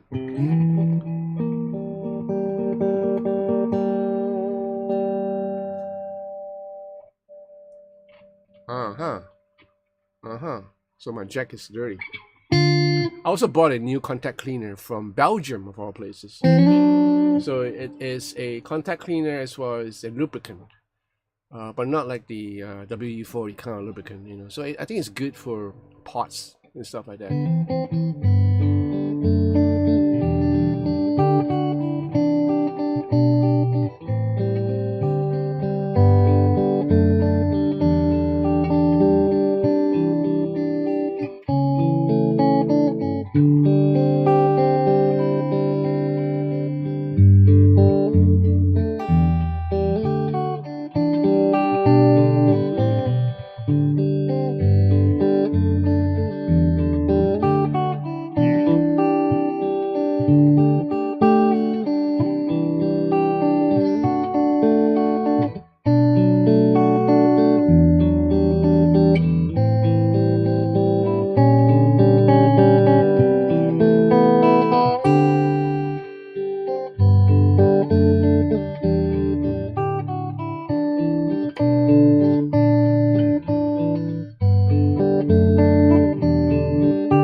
Dennis, I've got those speaker activator. Yeah. I know what you're talking about. And you can turn anything into a speaker, a light piece of plywood and the beat, and the best is the piece from yeah. I heard about that. That's pretty neat, pretty cool. Ecuador. Hey John, when you buy a guitar, do you buy brand or quality? Whoa, I buy quality. Yeah, I would choose quality over brand anytime. So I got myself into lots of arguments, or not arguments, like discussion, with guys who are like really anal about Harley Benton copying PRS's models and stuff, even to the extent of Headstock, and how Harley Benton is ripping off all these well-known brands and stuff like that. But little do they know that these so-called well-known brands have also been ripping people off, you know, original guitar makers, you know, from days of old, you know. So we you know, they'll get into arguments like, you know, brands, like, you know, the importance of brand, the prominence of the old brands always been there. They're like a quality assurance. No, I don't believe that crap, that bull crap. I've seen badly made Gibson guitars. I've seen badly made Fender guitars. I haven't seen a badly made PRS guitar yet. But yeah, I've seen some like branded guitars that are like, yeah, they're not what do you think they should be. On the other hand, I've seen guitars from the Japanese guitar maker like Tokai, Fujigen, and Edwards, and ESP Japan, even Fender Japan. Beautiful, beautiful workmanship. And these are the guitars, a fun fact, I do not own a single USA made Fender guitar, even though I'm a Strat guy. Can you believe it? I've been playing for almost 40 years. I do not own a single American made Fender Stratocaster or Telecaster. But I do own a G&L, a Fullerton Deluxe Blues Boy. So that's the only USA made kind of Tele. But then again, it's not a Fender. So I bought all my guitars that I have, whether they are branded or they're not branded, because of the quality that they have and the promises that is in store. Every time you buy a guitar, there must be a promise of, or rather a inkling of a promise of good things to come. You don't buy guitars because they look good, and looks can just last only so long. But a great playing guitar, a great sounding guitar, like I will pick up my Luke, and I still feel good when I pick up my Luke. I could pick up my Polati, and it still sounds, the way that it was when I first touched it.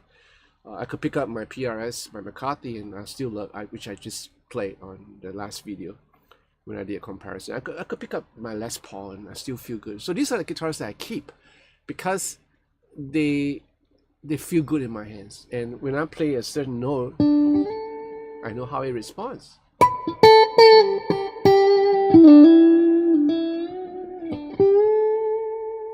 Sustain that it has,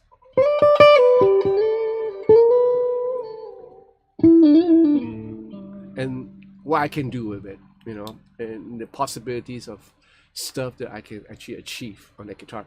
And that's the reason why I kept these guitars, and this is one of the reasons why I bought them in the first place. Now, if I were to be brand orientated, then I probably would have a lot of money to spare. Yeah.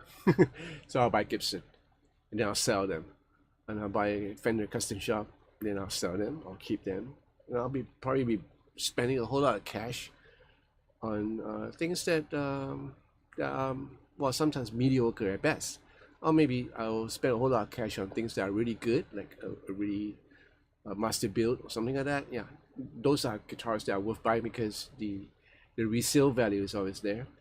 Like this Tyler guitar that I bought, this made in Japan, the value will go up even years down the road, because it's a great guitar, and I don't see it dropping a whole lot. The same with my Gibson Les Pauls. I'm not planning to sell them because they're great playing guitars. Number one, yeah, quality over brand anytime. Fernandez, oh yeah, Fernandez have really great guitars made in the mid 80s. I know a couple of bands that used to play Fernandez guitars. They are made in Japan. I think one of them is Brad Gillis from Night Rangers. Yeah, he uses a Fernandez for the longest time with the fret rolls and everything. And how are you, Lionheart Jason? Is this the first time here for you? I haven't seen you around. Any 12 strings to play? I have a 12 string. It's a Takamine, really affordable and nice. It's maple. It's made of maple. Yeah, somewhere. Yeah. Paul M. Last month I had the opportunity to try Schecter Nick Johnston, and wow, what a good neck feel and sounding guitar you have. One is it stable in tuning. Thanks again. Yes, it is. It is stable in tuning. I had it changed to staggered lock in tuners. I took off the nut. Stays in tune perfectly. I have a bigger trap. Right. It would be fun to do a gig by going to the dumpster and get your speaker I don't have speaker parts. Sir, I like them. they are very overpriced, in my opinion. You know, they're not like the James Tyler. I don't think they're even like the Anderson, Tom Anderson guitars. I don't think they are even that. You know, after playing one of these, I come to realize that there is this mojo that's going on inside this guitar construction that a lot of guitar companies have tried to emulate but fail. Companies like Sir, Exotic, LSL, and some other guitars. Now I tried the LSL. They're great, great appointments and everything. But yeah, Sir, I like the Sir models. You know, I like the one that I reviewed, the black with the tortoiseshell with the Michael Landau single coil and the Thornbucker. I think they sounded great for recording. Yeah. For live, yeah, it might work. But if you were to play it side by side with a good Fender guitar, you can tell the difference. Great guitar nevertheless, well made. The reason why I like the the James Tyler is because of the neck. The way they put special attention to the neck construction, especially the roll off and the sides.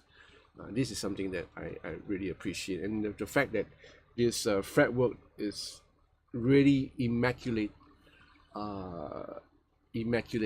installed, or constructed, and it's so easy to play in this guitar.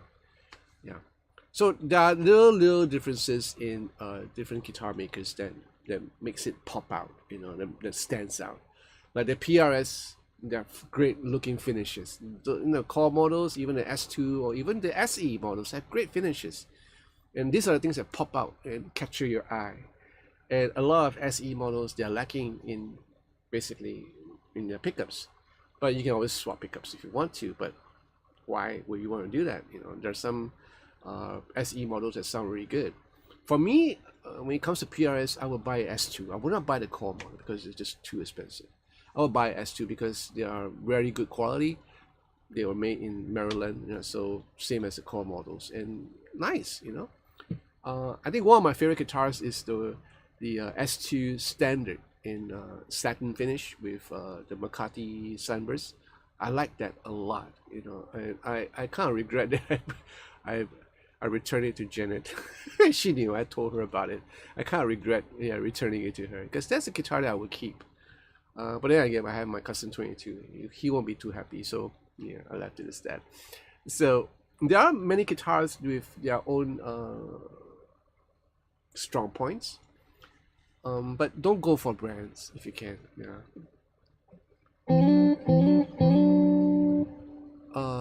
Where are we now? Keith, hi John. Do you get paid for doing guitar reviews, or do you get a good deal on your next purchase from a shop? No, I don't. I don't get paid for anything I do. I do get guitars sent to me, like from Harley Benton. I will request for certain guitars. Before you jump into a conclusion, I was a very good customer of Thomann before they started passing me guitars to review. I bought a whole bunch of guitars and stuff from them, thousands and thousands of dollars of customership, right? And just not me. My friend Jeffrey and some other like Thomas, they wanted to buy stuff, so we kind of like lump it together and stuff like that. But I bought a whole lot of guitars before they started sending me guitars for review. So the guitars that they sent me, I am able to sell them later on. So I do make some money from that. So I think, yes, I do get paid for that. In terms of getting paid for every review, no. I don't get paid by the guitars that I reviewed for City Music or from Davis or from Sweetie or for anyone. I just love reviewing them and having the opportunity to try. Like, Tyler Guitar from Guitar 77, he doesn't pay me for this. I have to pay for this guitar. Right? I have to buy it from him. And that's as far as it goes. Now, in terms of effects and stuff like that, Nuex and Joyo, they send me effects. In some independent effects company, they would send me effects for me to review, and I get to keep them. So I kept a couple of them, and some I sell.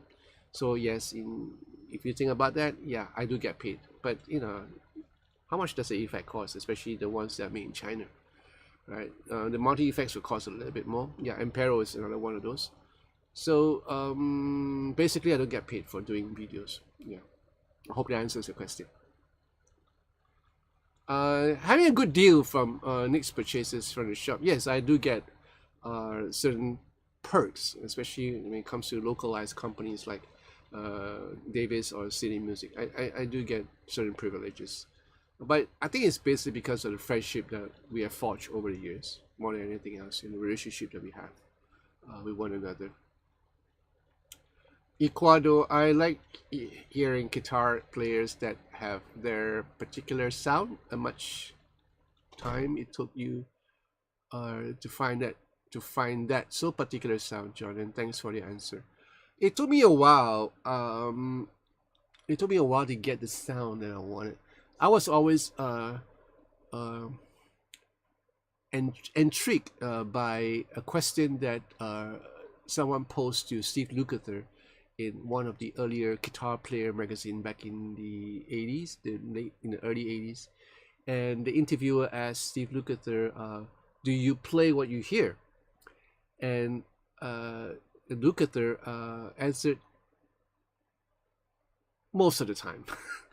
And I love that humility in him, you know, and he's a great player, you guys should know, right? So he's, you know, he says most of the time I'm able to play what I hear.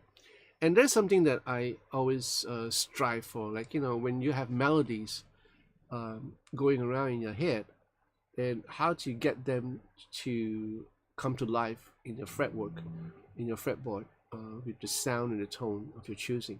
And that's a skill that I think all of us guitar players should strive for. Like, you know, you hear melodies going on and you're hearing this song and you go like, I should play this, but am I able to like play it as I think? That is a skill that I think we should go for. Sometimes we would like think about it and then we just go, oh, okay, maybe I'll just do, and then we go, okay, you know, you have to run through that. But it will be a great skill if you're jamming and if you're like, you know, that's why I like to play with my backing tracks, because I get to do things impromptu, and I hear a certain chord structure going on, a certain phrase, and then my mind will go and my melody forming abilities will kick in, and I will try to, you know, to play what I think. So coming back to your question, the tone that you want to achieve would take a reasonable amount of time, because it depends on who are your major influences. Like, I'm being influenced by a whole lot of guitar players, ranging from Lee Ratner to Larry Carlton to Steve Lukather to Dan Huff to Michael Landau to Jay Graydon especially. All these people have, even Carlos Santana, you know, and Steve Vai of all people. So all these people have a influence in my my life, basically, because I live and breathe music. You know, music is my career, and I play guitar for a living. So and basically, I love hearing them, and I have them on my playlist everywhere I go. So their tones and the way they phrase and the effects that they use, obviously they have a profound effect on me and the way I want to hear myself.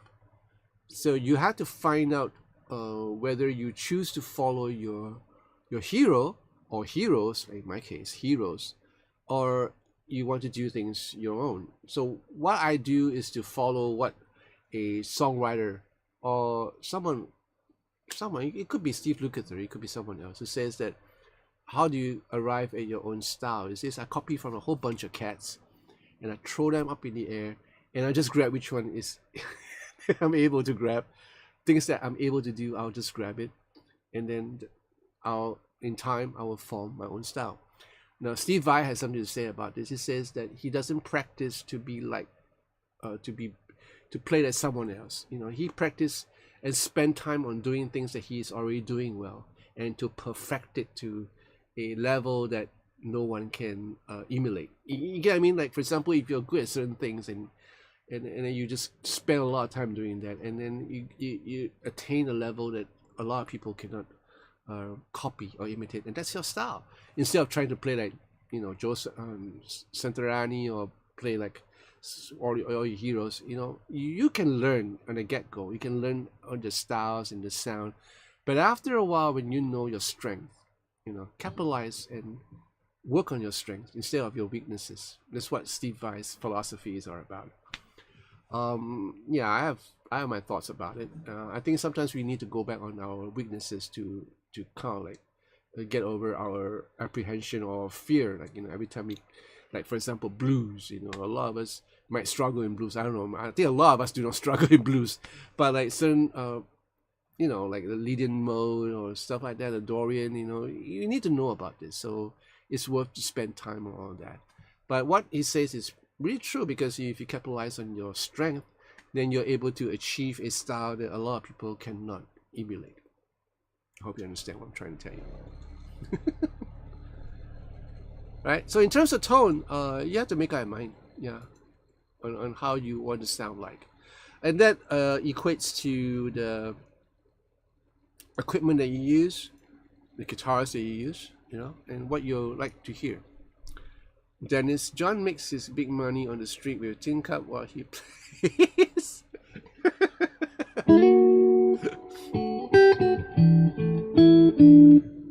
Tin cups are hard to come by these days, Dennis.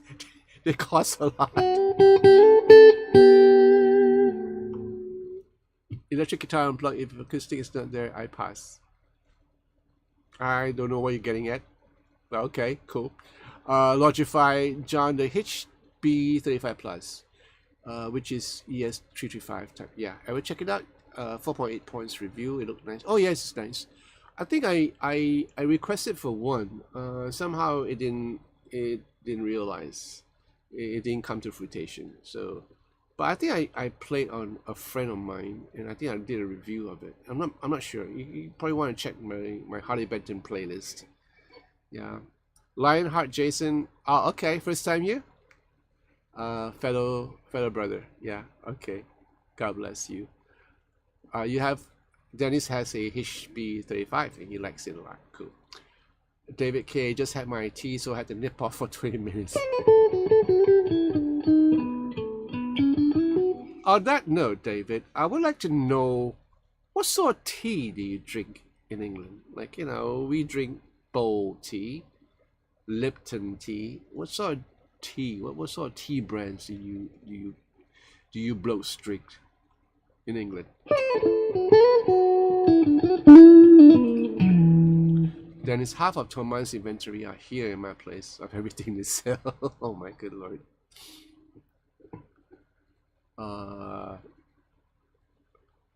When traveling, I play on the street, get arrested for disturbing a piece, get free room and both for a few nights. Nice.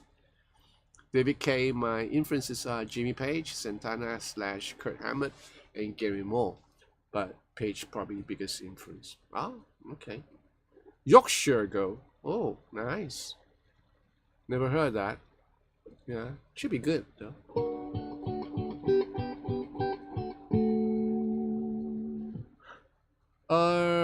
John Howe just came in to say you're awesome and give you a thumbs up. Thank you so much. Thank you so much, John. Much appreciated. Redneck, what's your preferred string action and height? String action height. I don't know. I just told you about that thing that I was using. So I'm like medium. Yeah, medium height.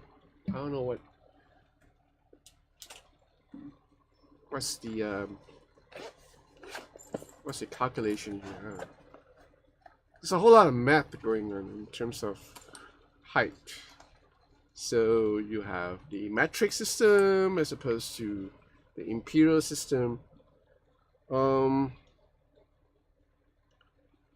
my high E will be about 1.65. What is this? 1.65 millimeter. All right. My low E will be about 1.65. My high E will be about 1.4 millimeters. So you gotta take your ruler and kind of like, you know, fret this and then go to the 12th string and just measure that height. Wow, Paul Metheny, huh? Nice. Yeah, millimeter, correct. Not centimeter, millimeter. Timothy, you had an HP35, and that was crap. Pickup horrible, soldering was bad. When you bought this, like many years ago, I presume. I think the quality has improved over the years. Sorry, when set tea is like the evening meal. Ay, okay. That's what in the north of the UK we mean. But yes, we do drink tea, Lipton tea, and twin. Yeah, okay. Do you know the twin tea company is from Singapore? Yeah, I didn't know that. I just found it out like a couple of years ago.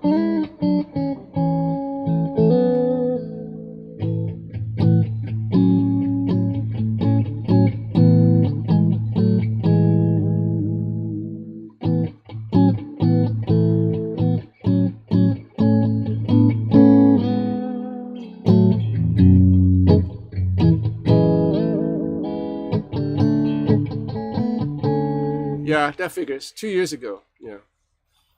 So I think the overall quality control is better right now. So when you talk about 2 years ago, when you first procured that guitar might be around for 2 years before that. So that was about roughly the time when I first bought my Harley Benton guitars, and yeah, I had a couple of lemons. And nothing serious. Again, you have to kind of like understand that you're paying like $100 over for certain guitars, and I don't expect too much of it. The Queen used to drink it by appointment. Really? Well, we're talking about a Yorkshire girl, are we? Ah, lovely. I should try that one day.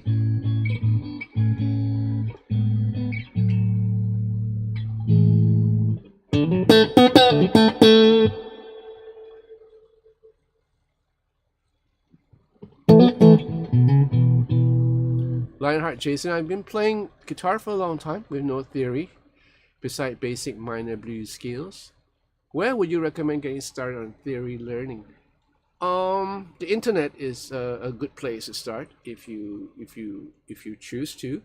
The other one would be to attend lessons with a good guitar teacher. I myself am not trained in theory at all. I learn theory the best I can when I'm doing sessions. Back in the days, we don't need to read when you're doing recording sessions because the producers would call me in because of what I can put on the table. Sometimes I do know how to read, like charts and stuff like that. But if you were to write me parts to play, I probably would not be able to read that, and I would need a reference. Right? Sometimes the arranger would come in with his own self-written parts and ask me to play, and I say, "Hey, dude, I can't read," and he'll play on the piano, and I'll just listen to it once or twice, and I get it, and I'll just play it by heart. And a lot of times, yeah, it's sufficient because I would play it in a way that I interpret it. But that's in the studio. Live, having to learn to read is a plus. It's a bonus. And one of my life's biggest regret was not learning how to read. I would have got more job. I would be a bit more richer than I am right now. But I'm contented by Christ Jesus. I'm contented with what I have and what I've achieved. Yeah. So yeah, the internet is a good place to start. Get yourself a good teacher. That'll be a good place to start too.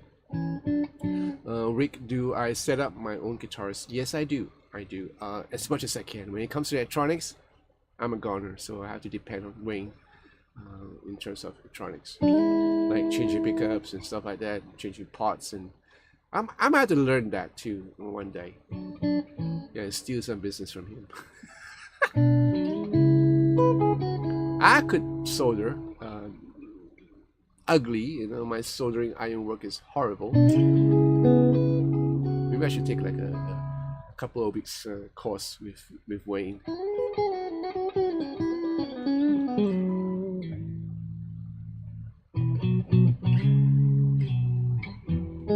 Oh yeah, the twinning teas are nice. I actually love tea, but I can't drink it in the night because I will stay awake. I don't know why. I could drink tons of coffee and still sleep like a log. But when it comes to tea, hey, I found out that nicotine is, not nicotine, the caffeine level in tea is higher than coffee. You made lemonade.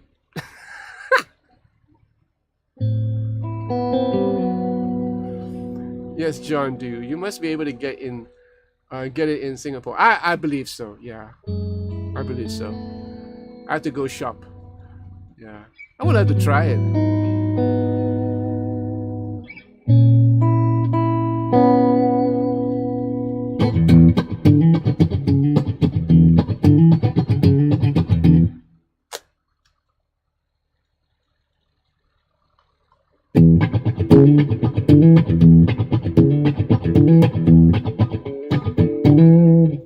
I try not to drink tea after 7 p.m.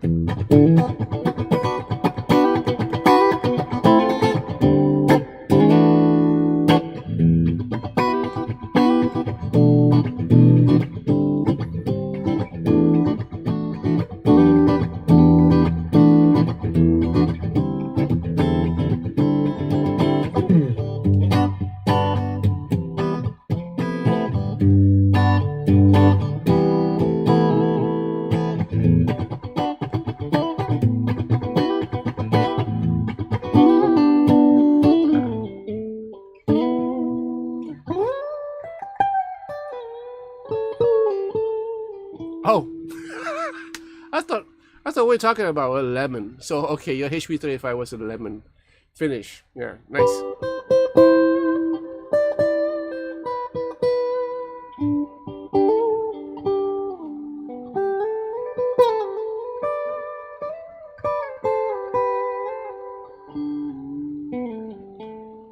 Drink plenty of whiskey before bedtime. Gets you through the night and you won't wake up.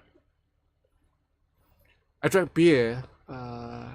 Yeah, I love beer. I love the Sapporo beer because they're pretty low in alcohol content, like 5%. It just gives you a little bit of a buzz. And I like to drink it before I go to bed. But I know drinking beer before bedtime would, yeah, you're gonna have a beer stomach soon, a beer belly. Whiskey is more, yeah, it's more viable, I guess. I have 010s on this. I think it originally came with 09s. No, I mean from the factory. As far as I know, Tyler ships the guitars with 010s.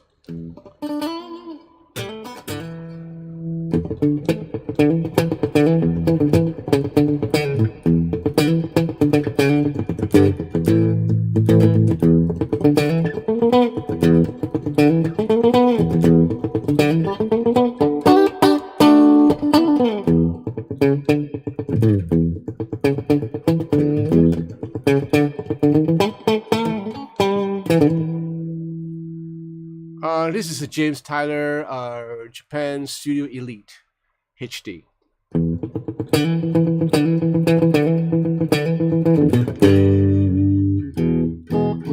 Do you know the first progressive rock from Cuba harmonium?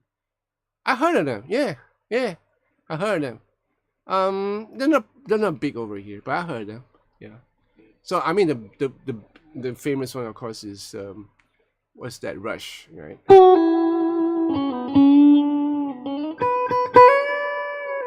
And I used to listen to Kansas, you know. I was a fan. This was way before Steve Moss joined the band. And that was like Carry On My Wayward Son period. And even the subsequent albums. I love them, you know. Yes, and I listen to Yes too. I love, you know, all this progressive kind of rock stuff. I couldn't understand what they were playing, but I just love the whole vibe. Yeah. But at the same time, I was listening to pop too, so I was listening to a whole lot of Michael Johnson, England Dan and John Fort Coley, Art Garfunkel, Stephen Bishop, you know, and I was listening to all sorts of genres. So yeah, my music education was quite vivid at the time.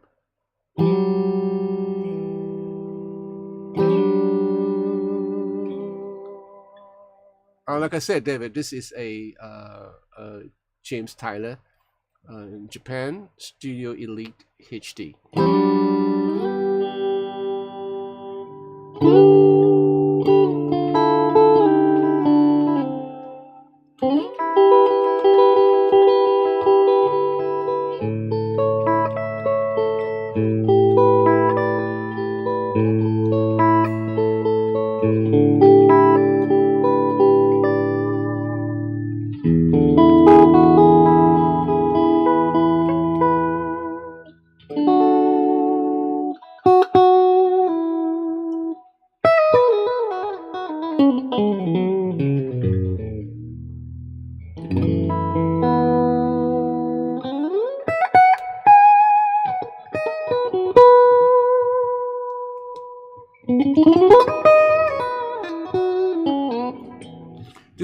boost is so so cool. I didn't even turn up like how much I wanted. I just leave it to the minimal, bare minimal, and it brings up that sort of a low frequency and the higher ends, like we're talking about like 5K, 6K. So it's nice.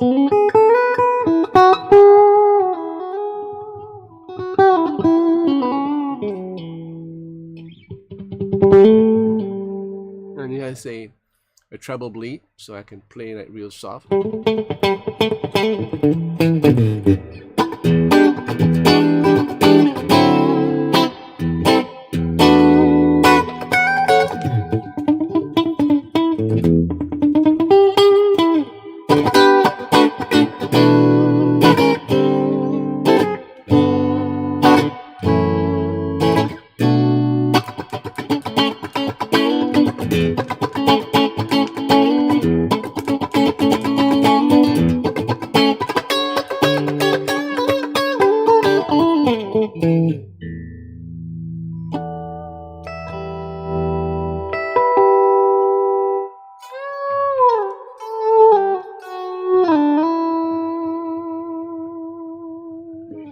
Oh yeah. I mean, it's like, I think brand new, this will cost me set me back about 4,000 to 5,000.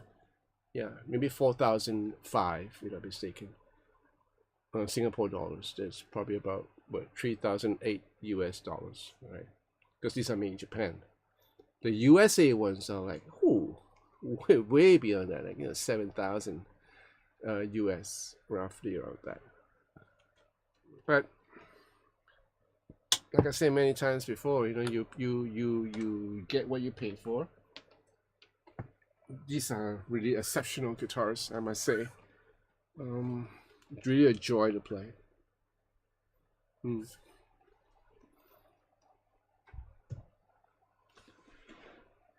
Alright, so any more questions before I call it a night? Because I have a full day tomorrow. I have lots of students coming in tomorrow, so I need to get some shut-eye. Any more questions? I could hang around a bit more to answer your questions. If not, then I will call it a night.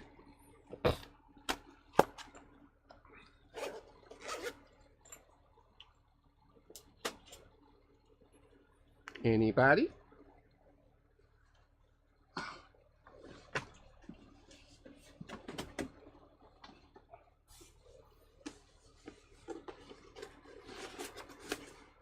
What, Dennis? I'm getting ready to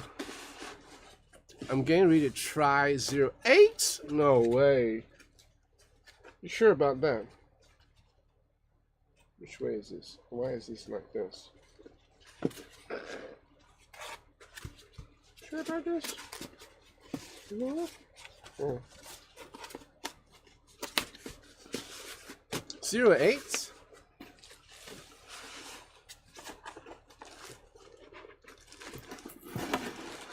Oh my good lord, this packing is so crazy. Why do you pack this? What?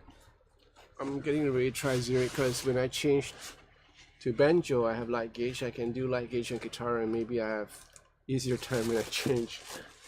Yeah, but 08 is like, really light.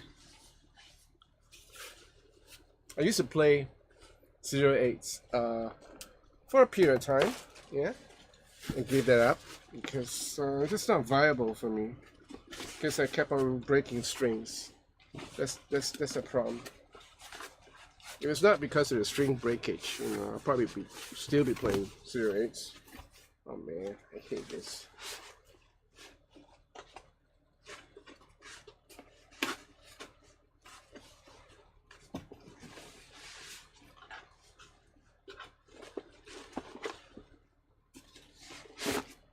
Okay. Right, so what? Keith Chan, what do you think of the size of the headstock? Whether it affect? Yes, it does, and that's something that's been discussed before. People were complaining about the ugliness, which I think is beautiful. So, beauty is in the eye of the beholder. I love it. I love the headstock. I think it's really well designed. And yes, they're the mass. We're always talking about the mass. How like we were talking about the PRS SE McCarthy. How it sounds. Why for me it sounded different from the S2 or the core models. It's because of the mass of the body. If you notice, the S2s are much heavier than the SE.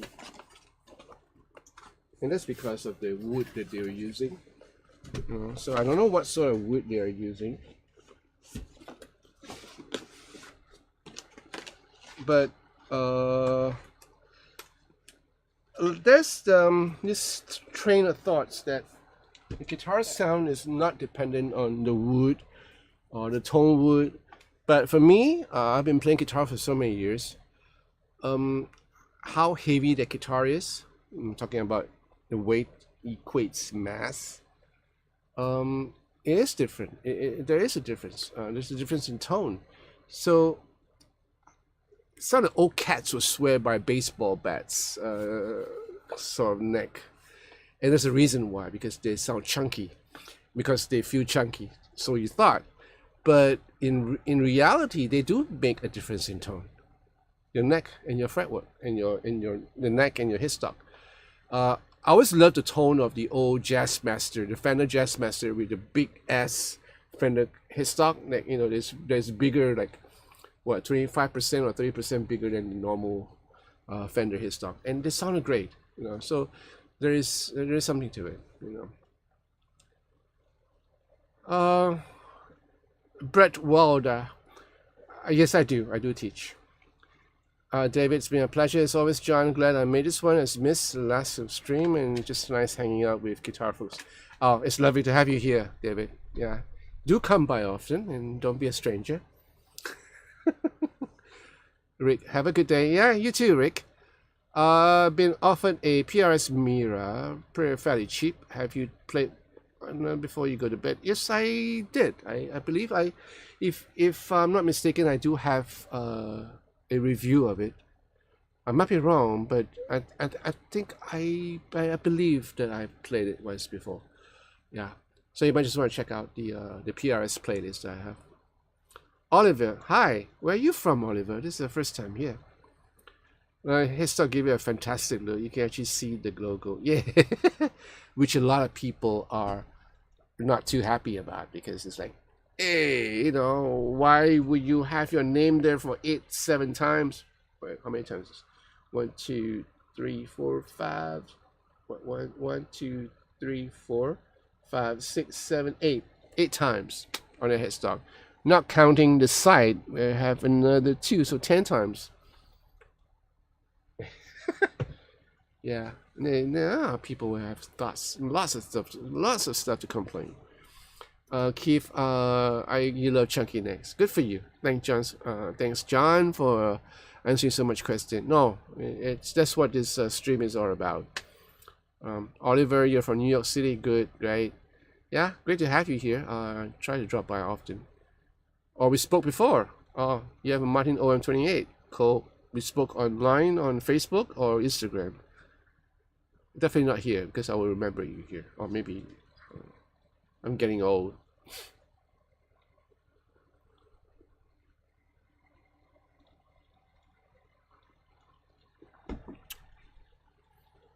Right, so before I go... Oh, your search is over. You found one? I hope. I played on a GP35E for my concert, for the concert that I did last Saturday, and it was beautiful. So the GP35 is basically a mini dreadnought, like a D35, it's a bit smaller with the Arabex anthem. Plays exactly like my D35, which I'm so comfortable with. I love the experience, and it sounded great. It sounded great. The pickup system works, and I had those little D'Aldero, what you call it, the rubber thing on the sound hole. So it worked well. Piotr Zaidal from Poland. Hi. Hi. Good of you to drop by. Yeah, I'm about to go off. I'm about to leave. So before I leave, I just say a short prayer for each one of you. All right. So bear with me. Well, I thank you, Jesus, for today. I pray the Lord that your presence will be with each and every one of my brothers here. It's always good to be among peers and among friends and men with like-minded interests in the guitar. I thank you for the gifts that you have bestowed upon each and one of us, the gift of music. So I pray the Lord that we are able to brighten someone's day whenever we play or sing, that we are able to bring joy to our immediate friends or our families or to strangers. The Lord, that you, above all, watch over us and our families, that you bring joy to us personally, that we experience the joy from you. For you have said many times in your Bible that, Lord, that the joy of the Lord is our strength. And we need, Lord, we need to know that you are the cause of our strength. And we rejoice in you to know that you are our God. So I thank you, Jesus, for tonight, for making it possible for us to meet in such interesting circumstances on the internet, many miles away from one another, that we're able to communicate as one, Lord. Thank you, Jesus. In Jesus' name I pray. Amen.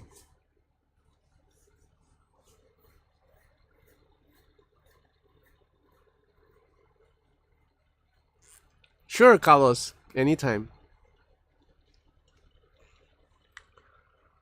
David, hope you stay safe and well. Oh, yeah. You too, David. God bless you and your family. Yeah.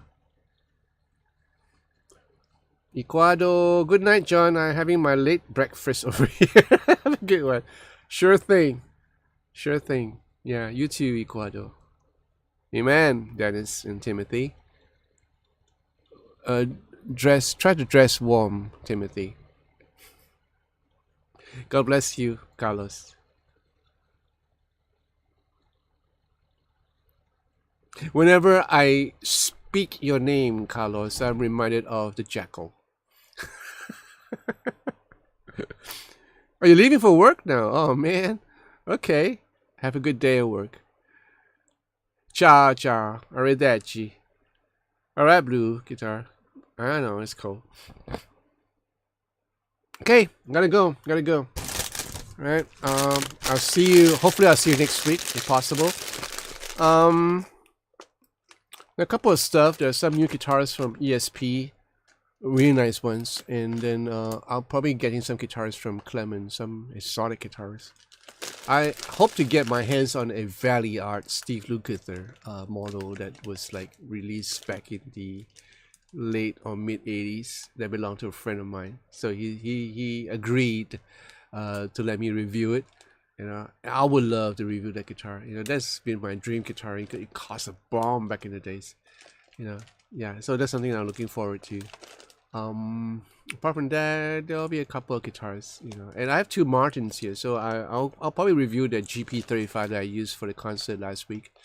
And then there's another guitar from Martin, which is a really exceptionally nice guitar.